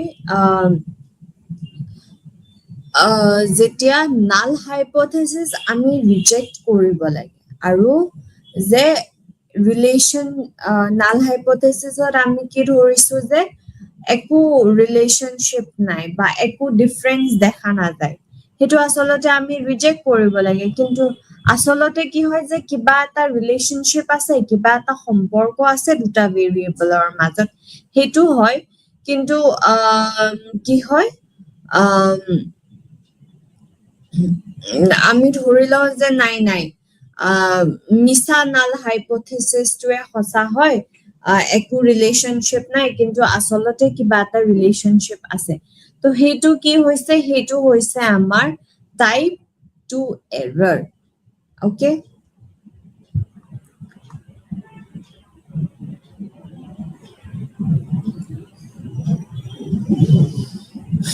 তাৰ পিছত আমাৰ কি হয় আমাৰ আকৌ অবজেক্টিভটো সেট কৰিব লাগে ঠিক আছে এতিয়া যেনেকে মই আৰম্ভ কৰিছিলো যে আমি সব বস্তু চেক কৰি থাকিব নোৱাৰো ৰিসাৰ্চ এটা কি হয় আমি যে আমি এইটো বস্তু চাম অমুকটো বস্তু চাম তমুকটো বস্তু চাম এইটো বস্তু চাম তেনেকে নহয় যে আমি এই দুটা বস্তু চাইছো আমি অকনমান ভালকে চাইছো বাকি যি আমাৰ খুটিনাটি ৰৈ গৈছে আমি সেইখিনি মেনশন কৰি দিম পিছলে কোনোবাই যদি ৰিসাৰ্চ কৰিব বিচাৰিছে এইখিনিও চাব পাৰে বা আমাৰ লিমিটেশন কোনখিনি হয় সেইখিনি আমি জনাই দিম তেনেকুৱা ধৰণৰ কথা ঠিক আছে তো এতিয়া কি হল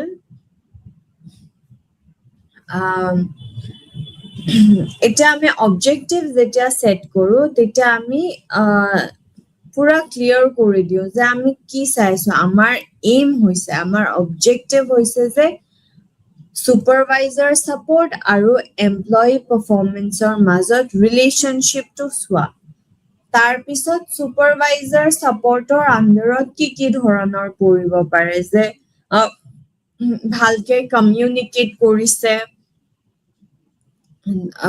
তাৰ পিছত কিবা এটা কাম দিলে মানে পুরা বহুতখিনি সময় একদম বহুত বেছিও নহয় বা বহুত কমও নহয় পুরা ঠিক সময় দিয়ে কামবোৰ কমপ্লিট কৰিবলে তাৰ পিছত সুপারভাইজাৰে এনি টাইম মানে হেৰি ফোর্স কৰি নাথাকে মানে মূৰৰ ওপৰত উঠি নাথাকে আৰু যে অমুকটো কৰা তেনেকুৱা ধৰণৰ কাম কৰি নাথাকে ওকে সো তেনেকুৱা ধৰণৰ কিছুমান থাকিব পাৰে তো আমি কি হয় সুপারভাইজার সাপোর্টৰ আন্ডাৰত এইখিনি বস্তুৱে কেনেকে ইম্প্যাক্ট কৰে এমপ্লয়ি পারফরম্যান্সত সেইখিনি বস্তু আমি চাম হেতু কি হয় হেতু আমাৰ এটা অবজেক্টিভৰ ভিতৰতে পৰিব ঠিক আছে গটিকে এনেকে কি হয় আমি অবজেক্টিভ কেইটা আমি আউটলাইন কৰি দিব লাগিব যে আমাৰ এইখিনি এনেকুৱা ইচ্ছা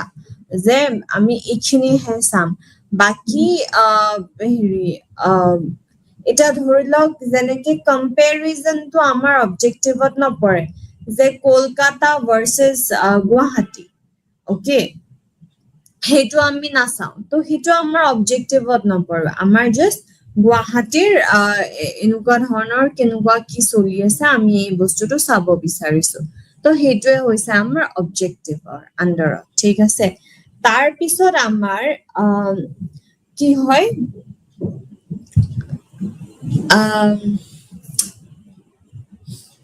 আমাৰ rationale of the study বা significance of the study এই স্টাডিটো আমি কিয় কৰি আছো ঠিক আছে সেই বস্তুটো আউটলাইন কৰি দিয়া খুব ইম্পৰ্টেণ্ট যেনেকে ক'ব পাৰো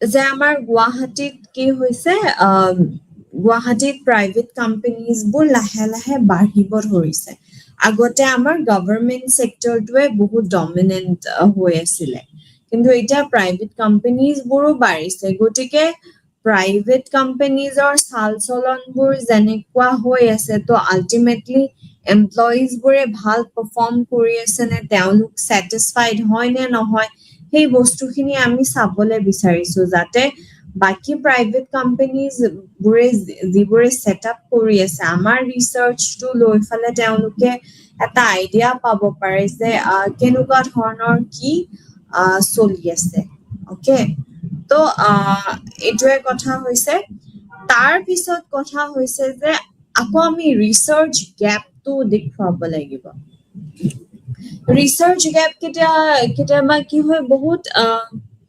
সামান্য কেতিয়াবা থাকিব পাৰে আৰু নহলে কেতিয়াবা বহুত ডাঙৰ যে আমাৰ গুৱাহাটীত এনেকুৱা ধৰণৰ ৰিসাৰ্চ হোৱাই নাই সাংঘাতিক এটা ডাঙৰ গ্যাপ তামিলনাডুত হৈছে কেৰালাত হৈছে মহাৰাষ্ট্ৰত এনেকুৱা ধৰণৰ ৰিসাৰ্চ হৈছে কিন্তু আমাৰ ইয়াতে কোনোৱে এই দিশটো চোৱাই নাই তেনেকুৱা ধৰণৰ হ'ব পাৰে বা কেতিয়াবা কি হ'ব পাৰে যে আমাৰ গুৱাহাটীত হৈছে এনেকুৱা ধৰণৰ ৰিসাৰ্চ কিন্তু কি হৈছে ট্ৰান্সজেন্ডাৰ্স খিনি বা যিখিনি মানুহ অসমৰ বাহিৰৰ পৰা আহিছে বা অসম নহলে গুৱাহাটীৰ বাহিৰৰ পৰা আহিছে যে ধেমাজিৰ পৰা আহিছে শিলাপথাৰৰ পৰা আহিছে বকৰ পৰা আহিছে বঙাইগাঁৱৰ পৰা তেওঁলোকে আহি গুৱাহাটীত জব কৰি আছে গতিকে তেওঁলোকৰ দিশটো আমি চাবলৈ বিচাৰিছো আমি অলৰেডি প্ৰাইভেট সেক্টৰত এনেকে সুপাৰভাইজাৰ সাপোৰ্ট থাকিলে এমপ্লয়ি পাৰফৰমেন্স কেনেকুৱা চাইছোৱে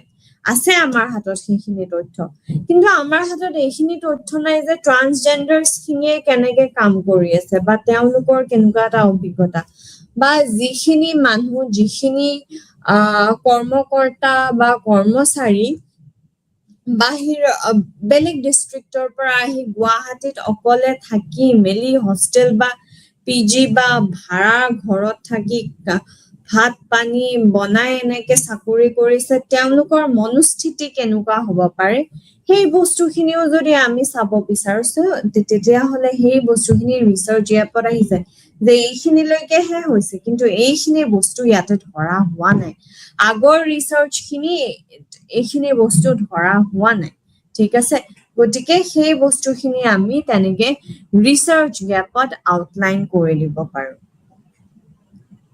ওকে এতিয়া হৈছে আমাৰ ৰিসাৰ্চ ডিজাইন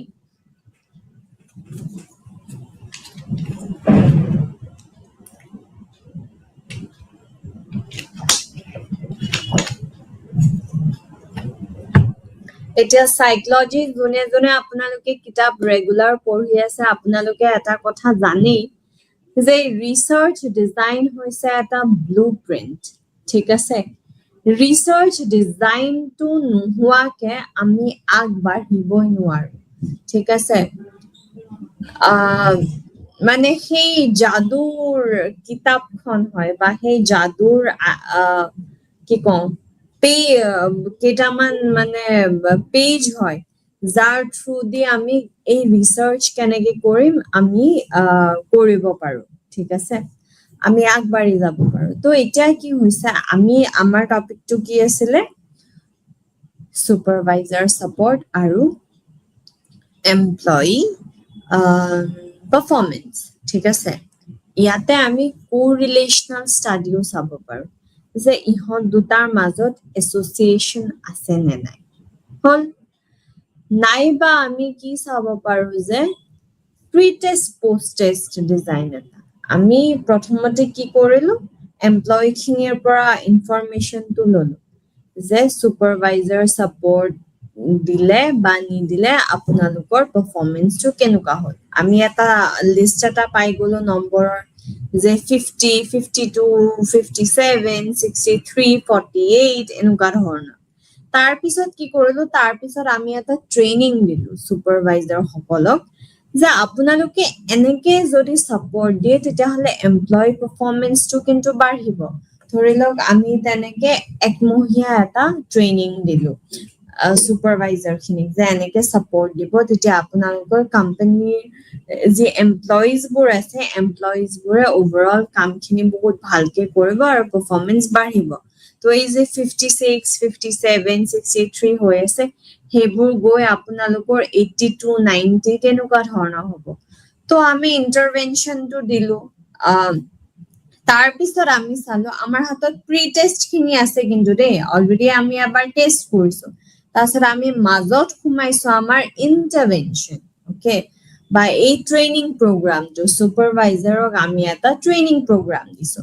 তো তাৰ পিছত পোষ্ট টেষ্টত আমি চাম আমি এই যে ট্ৰেইনিং প্ৰগ্ৰামটো দিলো সাপোৰ্টটো কেনেকে সাপোৰ্ট দিব লাগে হেতু কাম দিছে নে নাই তো তাৰপিছত আকৌ আমি সেম এমপ্লয়ি খিনিক সুধিম যে আপোনালোকে যে কৰিছিলে মানে সুপাৰভাইজাৰে সাপোৰ্ট এতিয়া আপোনালোকক যে দি আছে আপোনালোকৰ পারফরম্যান্স মানে কেনেকুৱা ধৰণৰ ইমপ্ৰুভ হৈছে বা ক্লাৰিটি আহিছে নে নিজে ডিসিশন লব পাৰা সেই ফ্ৰীডম খিনি দিছে নে এটসেট্ৰা এটসেট্ৰা তেনেকুৱা তো যদি বাঢ়িছে ভাল কথা হয়নে আৰু যদি কমিছে তেতিয়াহলে আমি কি ক'ব পাৰো যে নাই আমি যেটো ইন্টাৰভেনশন শিকাইছিলো সেইটো ইমান ঠিক নহয় বা যদি যে বাঢ়িছে এমপ্লয়ি পারফরম্যান্স বাঢ়িছে তেতিয়াহলে আমি কি ক'ব পাৰো যে ভাল হৈছে বস্তুটো ঠিক আছে তো তেনেকে বিভিন্ন ধৰণৰ আমাৰ আইডিয়াজ খিনি লৈ দুটা ভেৰিয়েবলে হ'ব সুপাৰভাইজাৰ সাপোৰ্ট আৰু এমপ্লয়ি পারফরম্যান্স কিন্তু আমাৰ ৰিসাৰ্চ ডিজাইনটো কেনেকুৱা হ'ব ইন্টাৰভেনশন প্ৰগ্ৰাম থাকিব নাথাকিব এই গোটেইখিনি বস্তু আমাৰ কোড ঠিক কৰা হয় এই গোটেইখিনি বস্তু আমাৰ ৰিসাৰ্চ ডিজাইনত ঠিক কৰা হয় ওকে এতিয়া কথাটো হ'ল এতিয়া আমি আহিম ডেটা কালেকশনলৈকে ঠিক আছে এটা আমিতো এনেকে বহি এইটো কৰিম এনেকে ভাবি থাকিলে নহব আমি ফিল্ডত গৈ ফালে ডেটা খিনি কালেক্ট কৰিব লাগিব এটা ডেটা কালেক্ট কৰাৰ কাৰণে বিভিন্ন ধৰণৰ স্যাম্পলিং টেকনিক্স আছে ঠিক আছে তো স্যাম্পলিং টেকনিক্স আমাৰ দুটা প্ৰকাৰৰ আছে এটা হৈছে probability sampling technique এইটো সম্ভাৱনা ভিত্তিক নমুনা আৰু এটা আছে অপ্ৰসম্ভাৱনা ভিত্তিক নমুনা probability আৰু non probability তো probability sampling ত কি হয় যে প্ৰত্যেকৰে ইকুৱেল চান্স এটা থাকে যে সেই ৰিসাৰ্চটো পাৰ্টিসিপেট কৰাৰ কাৰণে কিন্তু যেটো নন probability sampling হয় তো নন probability sampling ত কি হয় সবৰে হি ইকুৱেল চান্স টু নাথাকে পাৰ্টিসিপেট কৰাৰ সেই চান্সটো নাথাকে ঠিক আছে এটা কিয় নাথাকে কাৰণ কি হয় probability sampling ত আমি কি হয় randomly in the sense ধৰি লওক প্ৰিন্সিপাল ম্যাডামে কৈছে যে হেৰি গানৰ কম্পিটিশন এটা হ'ব এই 10টা মান বাচ্চা তুমি লৈ আহিবা তেনেকে ধৰি লওক এটা মোক ইনস্ট্ৰাকশন দিছে তো এটা মই কি কৰিম এনেকে মোৰটো এই তুমি আহা এনেকে ক'বলে তোমাৰ অসুবিধা লাগিব তো মই কি কৰিম ক্লাছৰ যিমান বাচ্চা আছে তো ক্লাছৰ সেই গোটেই বাচ্চাবোৰৰ নাম মই কি কৰিম এটা বাটি এটা এনেকে সোমাই দিম ধৰি লওক 30টা বাচ্চা আছে তো মই কম যে সবৰে নাম দিছো মই ইয়াৰে পৰা 10টা এনেকে বুটলিম তো সেই 10টাই গান গাবলে যাব ঠিক আছে তো এইটো হৈছে simple random sampling সবৰে চান্স আছে ইয়াতে তো টিনাৰো আছে মিনাৰো আছে ইভাৰো আছে ঠিক আছে তো মই তেনেকে চিটস বোৰ ওলালো তো তেনেকে 10টা বাচ্চা সিলেক্ট হৈ গ'ল ঠিক আছে তাৰ পিছত আছে আপোনালোকৰ stratified random sampling stratified random sampling ot ami ki koru ami এটা পপুলেশন ধৰি লওক পপুলেশনৰ কি হয় আৰু বহুতখিনি ভাগ থাকে যেনেকে এটা এৰিয়াত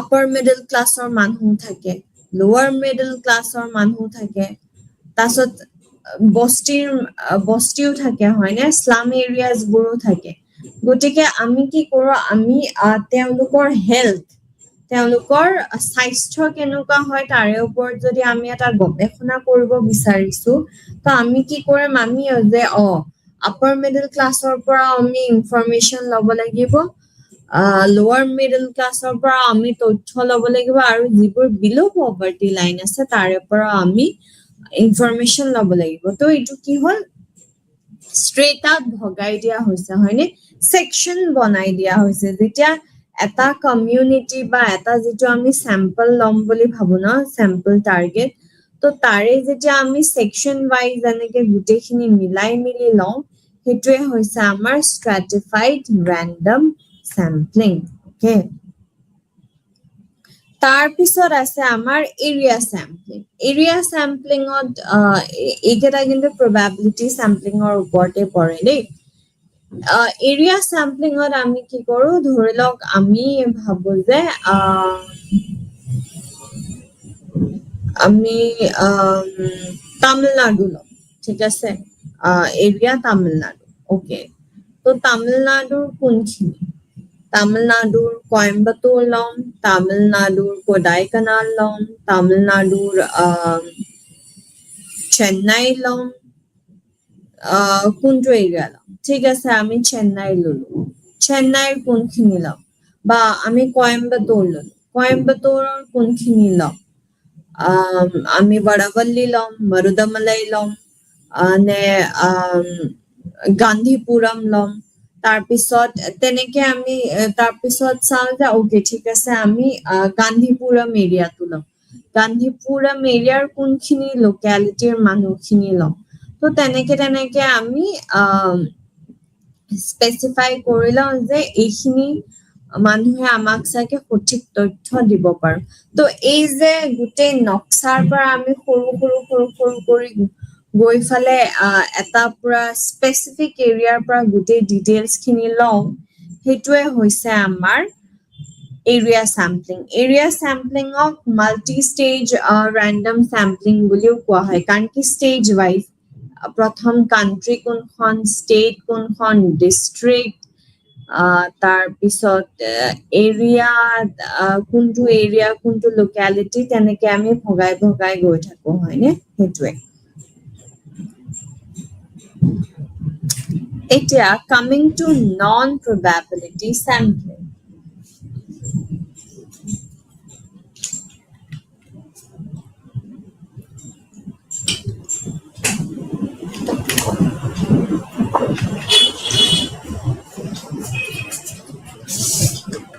non-probability sampling প্ৰথমতে আছে আমাৰ convenient sampling কেতিয়াবা কি হয় আমাৰ বহুত কুইক এটা ৰিভিউ এটা লাগে তেতিয়া আমি কি কৰো যে মই ক্লাছৰুমত গৈছো আৰু মোক জাস্ট ষ্টুডেন্টৰ ভিউ পইণ্ট এটা লাগে তো তেতিয়া মই যেটো ক্লাছৰুমত গৈছো যে ফাৰ্স্ট ইয়াৰ আৰু একদম ফ্ৰেশ কলেজত সোমাইছে ইউনিভাৰ্সিটিখন ওভাৰঅল কেনেকুৱা হয় এটা ভিউ পইণ্ট লাগে মানে আজিৰ ভিতৰত জমা দিবই লাগে তেতিয়া মই এটা ফাৰ্স্ট ইয়াৰত কে আসলে সেকেন্ড ইয়াৰ বা থাৰ্ড ইয়াৰে বেছি ভালকে ক'ব পাৰে যে ইউনিভাৰ্সিটিখন ওভাৰঅল কেনেকুৱা নতুন ফাৰ্স্ট সেমিষ্টাৰত সোমোৱা লৰা ছোৱালীয়ে ইমান নাজানে কিন্তু উপায় নাই মোৰ মই জমা দিবই লাগিব 2 ঘণ্টা পিছত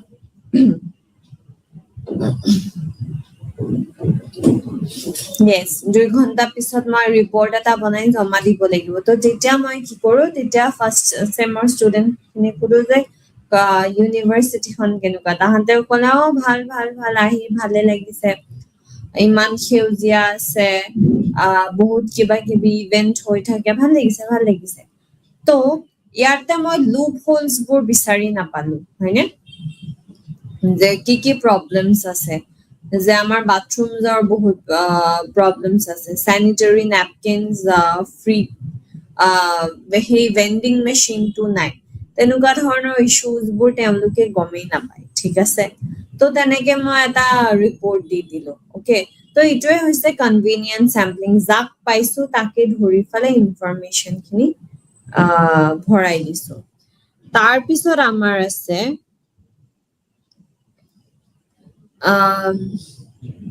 পাৰ্পেচিভ চেম্পলিং।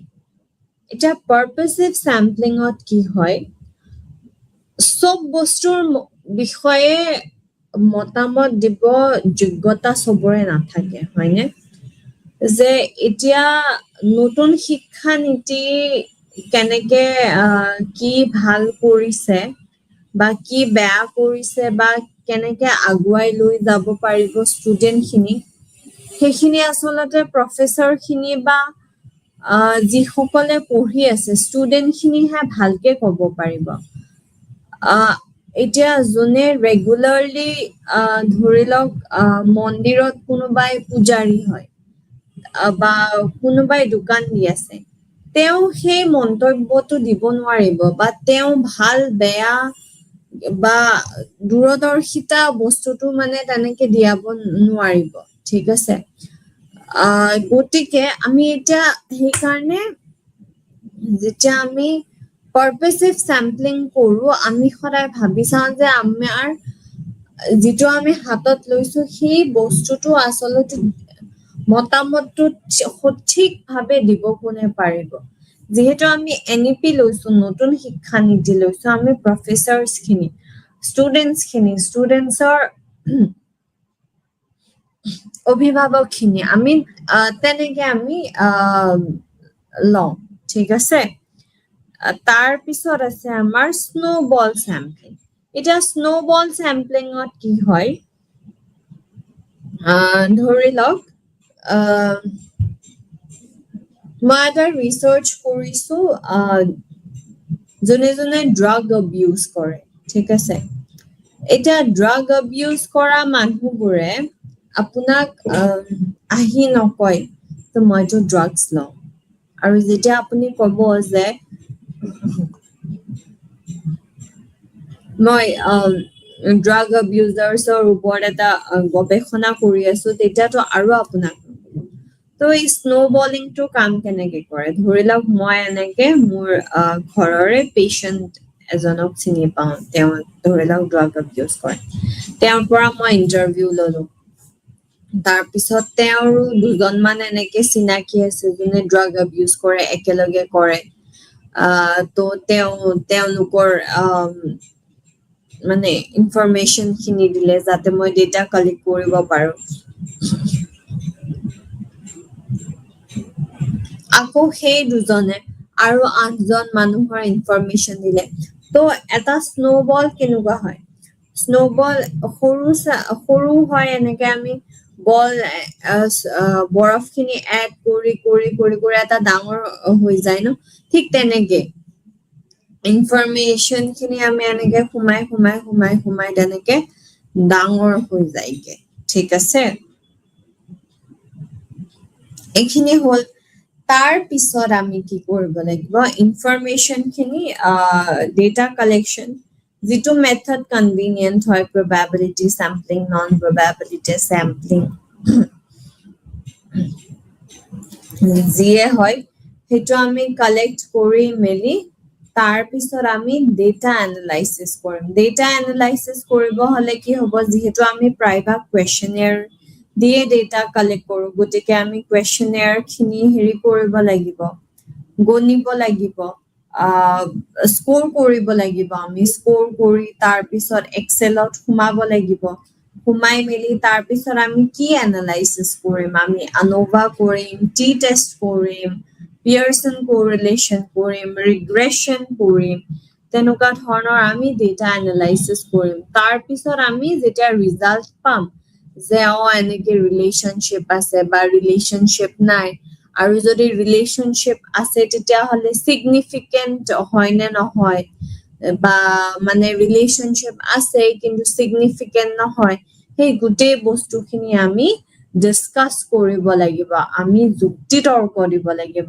যে এনেকুৱা ধৰণৰ আছে ৰিলেশ্যনশ্বিপ আৰু অকল মই বুলি নহয় অমুক অমুক ৰিচাৰ্চতো পোৱা গৈছে বা ধৰি লওক আপুনি পাইছে যে নাই ৰিলেশ্যনশ্বিপ নাই তো অকল মই পোৱা নাই নোহোৱাটো ময়ে পোৱা নাই বেলেগেও এনেকুৱা নোহোৱাটো পাইছে তো তাৰপিছত আমি কি কৰোঁ এটা পুৰা ৰিপৰ্ট বনাওঁ গোটেই ইন্ট্ৰডাকশ্যনৰ পৰা শেষলৈকে আমি লিখো কনক্লুজন ৰেফাৰেঞ্চলৈকে যে আমি ক'ত কি পঢ়ি কেনেকে কি ওলাইছো এণ্ড তাৰপিছত আমি বস্তুখিনি শেষ কৰোঁ ঠিক আছে তো এইটোৱে হৈছে আমাৰ ৰিচাৰ্চ প্ৰচেছ অ'কে এতিয়া এথিক্সলৈকে আহো আমি এথিক্স হৈছে যে আমি ৰিচাৰ্চ এটা কৰিব হলে কি কি নিয়ম ফলো কৰিব লাগে ঠিক আছে তো প্ৰথমটো হৈছে যে যিজন মানুহে আমাৰ ৰিচাৰ্চত পাৰ্টিচিপেট কৰিবলৈ এগ্ৰি কৰিছে সেই মানুহজনক ৰেচপেক্ট দিয়াটো যে এজ এ হিউমেন বিং আমি ৰেচপেক্ট দিয়াটো আমি কম্পেশ্যন দেখুৱাটো খুব জৰুৰী ঠিক আছে কোনোৱে ফ্ৰীতে ইমান কাম কৰি নিদিয়ে বা কাৰো ইমান সময় নাই হেৰি কৰিবলৈ তো এজ এ হিউমেন বিং আমি সেই পাৰ্টিচিপেণ্টজনক ৰেচপেক্ট দিয়াটো খুবেই জৰুৰী তাৰপিছত হৈছে বেনিফিচেন্স এজ ইন এই যিবোৰ মানুহে আমাৰ ৰিচাৰ্চ ষ্টাডিজত পাৰ্টিচিপেট কৰিব আহি আছে তো তেওঁলোকৰ কি হয় তেওঁলোকক আমি মেক্সিমাম তেওঁলোকক আমি ভাল কি দিব পাৰো সেই বস্তুটো চাব লাগিব আৰু লগতে ইয়াতে কি হয় আমি তেওঁলোকক প্ৰটেকশ্যনো দিব লাগিব প্ৰটেকশ্যন ফ্ৰম মানে ফিজিকেল আৰু মেণ্টেল ষ্ট্ৰেছ যেনেকে ধৰি লওক কাৰোবাৰ abusive relationship এটা গৈছে তো যেতিয়া আপুনি সোধে যে তোমাৰ কোনোবা এক্স বয়ফ্ৰেণ্ড আছিলে নেকি কেনেকুৱা আছিলে এইবোৰ বহুত সেনসিটিভ টপিক হয় যে এটা এবিউজিভ ৰিলেশনশ্বিপ যোৱাৰ পিছত আকৌ যদি বস্তুবোৰ সোধা যায় তেতিয়া কি হয় ট্ৰিগাৰ কৰা যায় বস্তুখিনি হয়নে তো যিহেতু তেনেকুৱা ধৰণৰ হয় গতিকে আমি সেই মেণ্টেল হাৰ্ম আৰু ফিজিকেল হাৰ্মৰ পৰা তেওঁলোকক পুৰা সুৰক্ষা দিব লাগিব যিমান পাৰো আমি সুৰক্ষা দিব লাগিব তাৰ পিছত আৰু এটা বস্তু আছে যে আমি কাকো ফোৰ্স কৰিব নোৱাৰো যে তুমি মোৰ ষ্টুডেন্ট হয় বা মই তোমাক চিনি পাওঁ সেই কাৰণে তুমি আহা মোৰ ৰিচাৰ্চত পাৰ্টিচিপেট কৰা সেইটো আমি কৰিব নোৱাৰো ঠিক আছে কোনোবাই যদি নিবিচাৰে নাই ওকে আমি ফোৰ্স কৰিব নোৱাৰো আৰু আছে যে আমি প্ৰাইভেচিক ৰেসপেক্ট কৰিব লাগিব ঠিক আছে যে নাই মই মোৰ ইনফৰমেশন খিনি শেয়াৰ কৰিব নিবিচাৰো তো মই গৈ ফেলে তাতে আহা না প্লিজ মোৰ ৰিচাৰ্চত পাৰ্টিচিপেট হৈ দিয়া না এইবোৰ কাম মানে কৰিব নোৱাৰো ঠিক আছে তাৰ পিছত আছে আমাৰ কনফিডেন্সিয়ালিটি এটা কনফিডেন্সিয়ালিটি খুব ইম্পৰ্টেন্ট হয়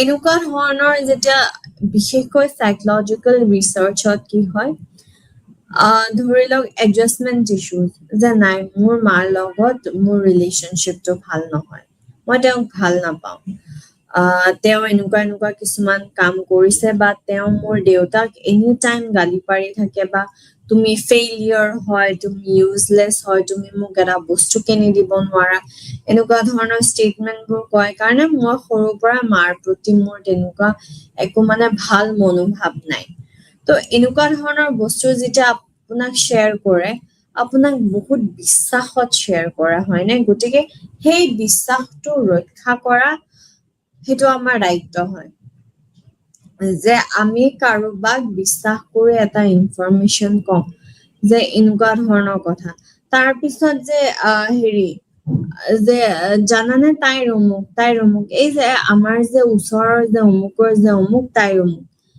এইবোৰ কথা ডিসক্লোজ কৰাৰ কথা নহয় ঠিক আছে হেতু হৈছে কনফিডেন্সিয়ালিটি আৰু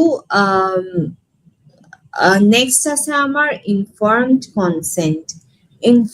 কনসেন্টত কি হয় আমি এটা পুৰা পারমিশন লৈ লওঁ যে আপুনি এই যে ৰিসাৰ্চটো কৰিছো আপুনি তাতে ভলান্টিয়াৰলি আপুনি উইলিংলি পাৰ্টিসিপেট কৰিছেনে মানে ইয়াতে একো ফোর্স পাৰ্টিসিপেশন হ'ব নোৱাৰে ঠিক আছে তো তেতিয়া কি হয় তেওঁলোকে যেটা কয় যে মই ইন্টাৰেস্টেড হয় এই ৰিসাৰ্চটোত ময়ো এনেকে কিবা নতুন চাগে শিকিব পাম ময়ো জয়েন কৰিব বিচাৰিছো তো তেনেকুৱা ধৰণৰ যেতিয়া আহি তেওঁলোকে কয় তেতিয়া যাওকে ইনফৰ্ম কনসেন্ট আৰু ইনফৰ্ম কনসেন্ট অকল মুখৰ কথা নহয় এটা পুৰা স্লিপত বা পেপাৰত সাইন কৰা যায় যে ইয়েস মই মোৰ পুৰা সন্মতি দিছো যে মই এই ৰিসাৰ্চটোত পাৰ্টিসিপেট কৰিম আৰু কেতিয়াবা কি হয় সৰু লৰা ছোৱালী বা যিবোৰ আন্ডাৰ এজ বা এনেকুৱা কিছুমান মানুহ থাকে যোনে নিজে কনসেন্ট দিব নোৱাৰে তো তেতিয়া কি হয় তেওঁলোকৰ যোন অভিভাৱক থাকে বা গাৰ্ডিয়ান থাকে তেতিয়া কি হয় তেওঁলোকে কনসেন্টটো দিয়ে যে হয় মোৰ বাচ্চাটো এই ৰিসাৰ্চটোত জয়েন কৰিব বা যে নাই মোৰ বাচ্চাটো এই ৰিসাৰ্চটোত জয়েন নকৰে ঠিক আছে তেনেকুৱা এটা কথা আৰু হৈছে যে যোনে নহওক কিয় আপোনাৰ পাৰ্টিসিপেন্টে ধৰি লওক 70% কামলৈকে আপোনাৰ কৰিছে কিন্তু 80% মানত মানে তেওঁ ভাবিছে যে নাই মোৰ এটো কিবা ঠিক লগা নাই মই বিচৰা নাই মোৰ নাই নহব মোৰ বেলেগ অসুবিধা হৈ আছে গতিকে মই বস্তুটো এৰি দিব বিচাৰিছো গতিকে সেই তাতে আপুনি ফোর্স কৰিব নোৱাৰে যে নাই তুমিটো কৰিবই লাগিব হেৰি কৰিবই লাগিব তো সেই বস্তুটো কৰিব আমি নোৱাৰো আমি তেওঁলোকে যিহেতু ৰিসাৰ্চটো এৰি দিব বিচাৰিছে গতিকে সেইটো আমি সন্মতি দিবই লাগিব ওকে তেওঁলোকৰ ডিসিশন ৰেসপেক্ট কৰাটো আমাৰ ফাৰ্স্ট প্ৰায়োৰিটি হয় ওকে আৰু এটা আছে আমাৰ ডিসেপশন আৰু ডিব্রিফিং হা তো এটা ডিসেপশন আৰু ডিব্রিফিং কি হয় কেতিয়াবা কি হয় আমি আমাৰ ৰিসাৰ্চৰ আসল অবজেক্টিভটো নকওঁ গোটে মেইন মোটিভটো আমি কিয় নকওঁ আমি ভাবো যে সাগে পাৰ্টিসিপেন্টে মানে আমি বিচৰা মতে বা তেওঁলোকক ভাল দেখা হোৱা মতে এক্ট কৰিব পাৰে বা ৰেসপন্সিবল দিব পাৰে তো আমি তেওঁলোকক ডিসিভ কৰি থৈ দিও আমি তেওঁলোকক গোটে আইডিয়াটো নিদিও অকনমান মিছা কথা কৈ থৈ দিও তো এইটো ডিসেপশন হয় তাৰ পিছত কি হয় যেতিয়া আমাৰ ৰিসাৰ্চটো আলটিমেটলি হৈ যায় ৰিসাৰ্চটো হৈ যোৱাৰ পিছত আমি কি কৰিব লাগে আমি তেওঁলোকক ভালকে ক্লাৰিফাই কৰি দিব লাগে আমি তেওঁলোকক ভালকে বুজাই দিব লাগে যে এই ৰিসাৰ্চটো অমুক কাৰণত কৰা গৈছিলে আৰু এইখিনি কাৰণৰ কাৰণে আপোনালোকৰ পৰা আমি কথাখিনি লুকুৱাইছো আৰু আপোনালোকৰ যদি কিবা ডাউট আছে প্লিজ আমাক সুধিব ঠিক আছে তো হেতু আমাৰ দায়িত্ব হয় কেতিয়াবা হৈ যায় আমি কৰো তেনেকুৱা এটোৱে তাৰ পিছত এটা আমাৰ হৈছে লাষ্ট আমাৰ যেটো টপিক হয় এই বিষয়টোৰ আমাৰ শেষ টপিক হেতু হৈছে আমাৰ ইন্ডাকটিভ মেথড আৰু ডিডাকটিভ মেথড ঠিক আছে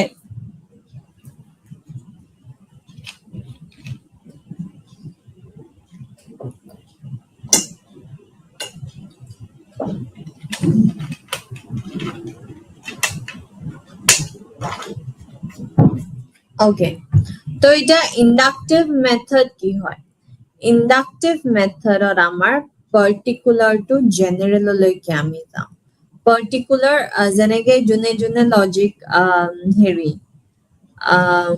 লজিক এণ্ড ফিলচফি পঢ়িছে বা এনেকুৱা ধৰণৰ আৰ্গুমেণ্টছ তেনেকুৱা চাইছে তেওঁলোকে জানে যে ধৰি লওক crores in Assam R Blake মানে অসমৰ কাউৰীবোৰ কলা নেদাৰলেণ্ডৰ কাউৰীবোৰ কলা আয়াৰলেণ্ডৰ কাউৰীবোৰ কলা বাংলাদেশৰ কাউৰীবোৰ কলা গতিকে চব কাউৰীয়ে পৃথিৱীৰ চব কাউৰীয়ে কলা ঠিক আছে তো ইয়াতে কি হ'ল আমি পাৰ্টিকুলাৰ পৰা এটা আমি জেনেৰেললৈকে আহো ঠিক আছে তো ইয়াতে আমাৰ কি হয় আমি সৰু সৰু সৰু সৰু বস্তুবোৰ গোটাই ফেলে এটা আমি ডাঙৰ থিয়ৰি বনাই দিওঁ সেইটোৱে হৈছে আমাৰ ইণ্ডাকটিভ মেথড তাৰপিছত আছে ডিডাক্টিভত কি হয় আমি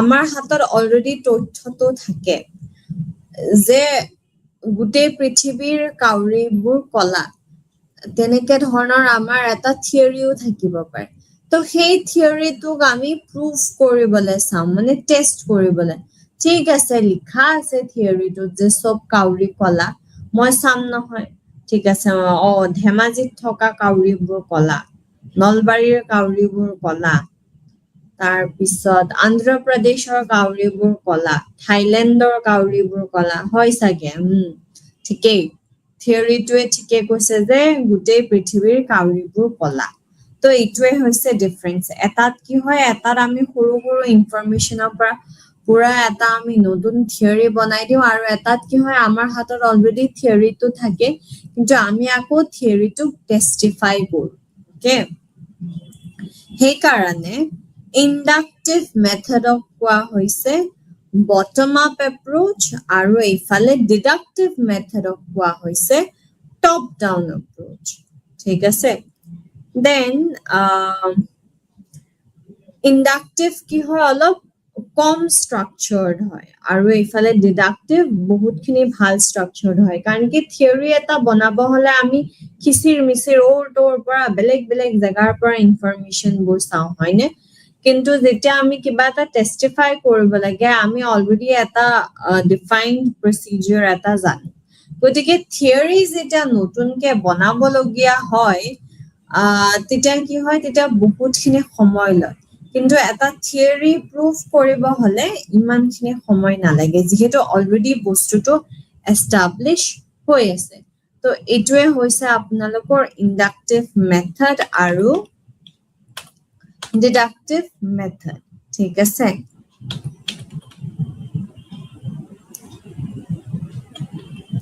এতিয়া ইয়াতে কি আছে মই এবাৰ পঢ়ি দিছো তো আমি চ্যাপ্টাৰ 2 কিহৰ ওপৰত আছিলে যে মনোবৈজ্ঞানিক গৱেষণাৰ সংজ্ঞা আৰু লক্ষ্য কি হয় তো এটা উপস্থাপনৰ উদ্দেশ্য হৈছে যে মনোবৈজ্ঞানিক গৱেষণা লক্ষ্য নৈতিকতা আৰু গৱেষণা পদ্ধতি বুজাৰ বাবে তাৰপিছত ভূমিকা হৈছে মানৱ আচৰণ সম্পৰ্কীয় সমস্যা আৰু গৱেষণাৰ প্ৰয়োজনীয়তা তাৰপিছত গৱেষণা কি জ্ঞানৰ ভাণ্ডাৰত নতুন তথ্য সংযোজনৰ বৈজ্ঞানিক প্ৰক্ৰিয়া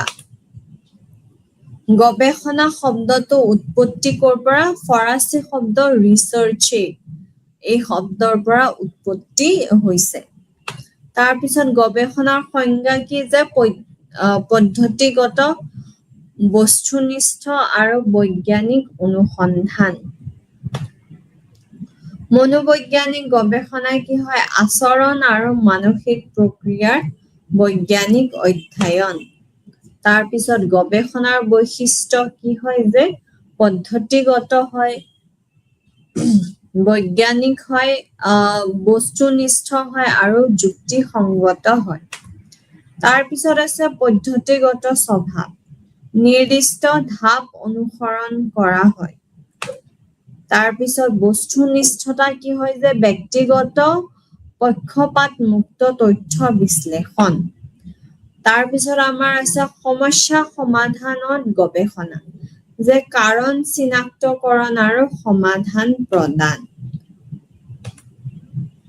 তাৰপিছত আছে গৱেষণাৰ লক্ষ্য বৰ্ণনা ব্যাখ্যা পূৰ্বাভাস নিয়ন্ত্ৰণ প্ৰয়োগ তাৰপিছত আছে বৰ্ণনা কি ক'ত কেনেকে ঘটিছে তাৰপিছত ব্যাখ্যা যেতিয়া কৰো ব্যাখ্যা আমি কি কৰো যে আচৰণৰ কাৰণ ব্যাখ্যা কৰো তাৰপিছত আছে পূৰ্বাভাস মানে প্ৰেডিকচন যে ভৱিষ্যত আচৰণৰ অনুমান আমি কৰি ল'ব পাৰো তাৰপিছত আছে নিয়ন্ত্ৰণ আচৰণত পৰিৱৰ্তন আনিবলৈ হস্তক্ষেপ এতিয়া আছে আমাৰ প্ৰয়োগ বাস্তৱ সমস্যাৰ সমাধান তাৰপিছত আছে উত্তম গৱেষণাৰ বৈশিষ্ট্য স্পষ্ট উদ্দেশ্য উপযুক্ত নক্সা তাৰপিছত আছে যে গৱেষণাৰ প্ৰক্ৰিয়াটো কেনেকুৱা আমি ধাৰণা সমস্যা অনুমান আৰু তাৰপিছত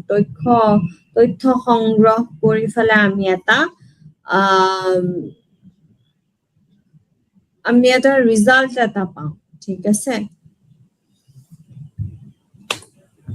তাৰপিছত আছে গৱেষণাৰ ধাৰণা পৰ্যবেক্ষণ আৰু সাহিত্য পৰ্যালোচনা তাৰপিছত সমস্যা নিৰ্ধাৰণ স্পষ্ট আৰু নিৰ্দিষ্ট সমস্যা তাৰপিছত আমাৰ আছে অনুমান পৰীক্ষণযোগ্য অস্থায়ী বক্তব্য তাৰপিছত আছে গৱেষণা নক্সা গৱেষণাৰ কাঠামো তাৰপিছত আছে তথ্য সংগ্ৰহ সাক্ষাৎকাৰ হওক বা পৰ্যবেক্ষণ হওক বা পৰীক্ষাৰ জৰিয়তে কৰা হয় তাৰপিছত আছে সম্ভাৱনা ভিত্তিক নমুনা আৰু অসম্ভাৱনা ভিত্তিক নমুনা যেটো আমাৰ probability sampling non probability sampling এই গুটেখিনি বস্তু কিন্তু ৰিসাৰ্চ প্ৰসেছৰ ভিতৰত আহি আছে দেই তাৰপিছত আছে তথ্য বিশ্লেষণ গুণাগত আৰু পৰিমাণগত ঠিক আছে দেন সিদ্ধান্ত যে লাষ্ট ৰিজাল্টস আমাৰ কি হ'ব সাধাৰণীকৰণ আৰু তথ্য গঠন এইখিনি আমাৰ যে ফাইনেল ৰিজাল্টস এইখিনি পাইছো আমি তাৰপিছত আমি চাইছো এথিক্স গৱেষণাৰ নৈতিকতা আমি চাইছো হেয়া হৈছে অংশগ্ৰহণকাৰী সুৰক্ষা আমি চাব লাগিব তাৰপিছত আমি সন্মান দিব লাগিব যি সকলে এই গৱেষণাত পাৰ্টিসিপেট কৰিছে আমি তেওঁলোকক সন্মান দিব লাগিব তাৰপিছত গোপনীয়তা অৰ্থাৎ যিখিনি ইনফৰমেশন যিখিনি তথ্য আমাক দিছে সেইখিনি আমি সুৰক্ষিতভাৱে ৰাখিব লাগিব যে জুনে টুনে পাই গল তেনেকুৱা ধৰণৰ হ'ব নোৱাৰে তাৰপিছত আছে নাম গোপনতা যেতিয়া ইনফৰমেশন দিয়ে যে তেওঁলোকৰ আমি কেতিয়াও সাইকোলজিৰ এটা নিয়মে আছে যে আমি কেতিয়াও সম্পূৰ্ণ নামটো নিলিখো আমি সদায় ইনিশিয়েলস লিখো যে কাৰোবাৰ নাম আছে আয়ুষ্মান দাস তো আমি এডি লিখো বা কেতিয়াবা XYZ বুলি তেনেকে লিখি থৈ দিও তো সেইবোৰ যাতে পুতুককে কোনোবা ইনফৰমেশনবোৰ হাতত পৰিলেও এনেকে চিনাক্তকৰণ কৰিব নোৱাৰে সেই গুটেখিনি বস্তু আমি চাওঁ তাৰপিছত অৱগত সন্মতি যে পাৰ্টিসিপেট কৰিব নে নাই হেতু আমি এটা কনসেন্ট লৈ লওঁ আমি এটা পাৰমিশন লৈ লওঁ তাৰপিছত প্ৰতাৰণা এই যে মই কৈছিলো ডিসেপশন আৰু ডিব্ৰিফিং যে আমি যদি কেতিয়াবা কিবা এটা কথা লুকাইছো ৰিসাৰ্চৰ সূত্ৰে আমি সেই শেষ হৈ যোৱাৰ পিছত আমি গুটেইখিনি আসলকে বুজাই ক'ব লাগে যে এইখিনি এনেকুৱা বস্তুৰ কাৰণে হৈছে তাৰপিছত আছে নিগমমূলক পদ্ধতি আৰু আগমমূলক পদ্ধতি যেটো আমি পঢ়িলো এই যে ইন্ডাকটিভ ৰিজনিং আৰু ডিডাকটিভ ৰিজনিং ইন্ডাকটিভ ৰিজনিংত কি হৈছে আমাৰ আমি পাৰ্টিকুলাৰৰ পৰা জেনাৰেললৈকে যাওঁ যে পাৰ্টিকুলাৰ কেনেকুৱা ধৰি লওঁ যে ধেমাজিৰ কাউৰীবোৰ কলা গুৱাহাটীৰ কাউৰীবোৰ কলা তাৰপিছত লখিমপুৰৰ কাউৰীবোৰ কলা তো কি হয় গুটে অসমৰ কাউৰীবোৰ কলা এটা পাৰ্টিকুলাৰ বস্তু আমি লক্ষ্য কৰিছো তাৰপিছত আমি জেনাৰেল এটা ভিউ দি দিছো তাৰপিছত ডিডাকটিভত কি হয় অলৰেডি আমাৰ থিওৰিটো থাকে সেই থিওৰিটো আকৌ কি কৰো আমি ভেৰিফাই কৰো যে আজিৰ যুগত এই থিওৰিটো চলি আছে না নাই এই যে আমাক যে কৈছে মাহতে যে কৈছে সব কাউৰী কলা চাও ময়ো চাও তেনেকে এটা মানে আইডিয়া ঠিক আছে তাৰছত মই চাইছো ধেমাজিৰ কাউৰীও দেখোন কলা গুৱাহাটীৰ কাউৰীও কলা তাৰমানে ঠিকেই আৰু যে চবৰে হেৰি কাউৰীবোৰ কলাই তো এইটোৱে হৈছে ডিডাক্টিভ আৰু ইণ্ডাক্টিভ তো মেজৰ বস্তুটো হ'ল যে ইণ্ডাক্টিভত আমি থিয়ৰী পাই যাওঁ এটা আজিলৈকে মানে ধন্যবাদ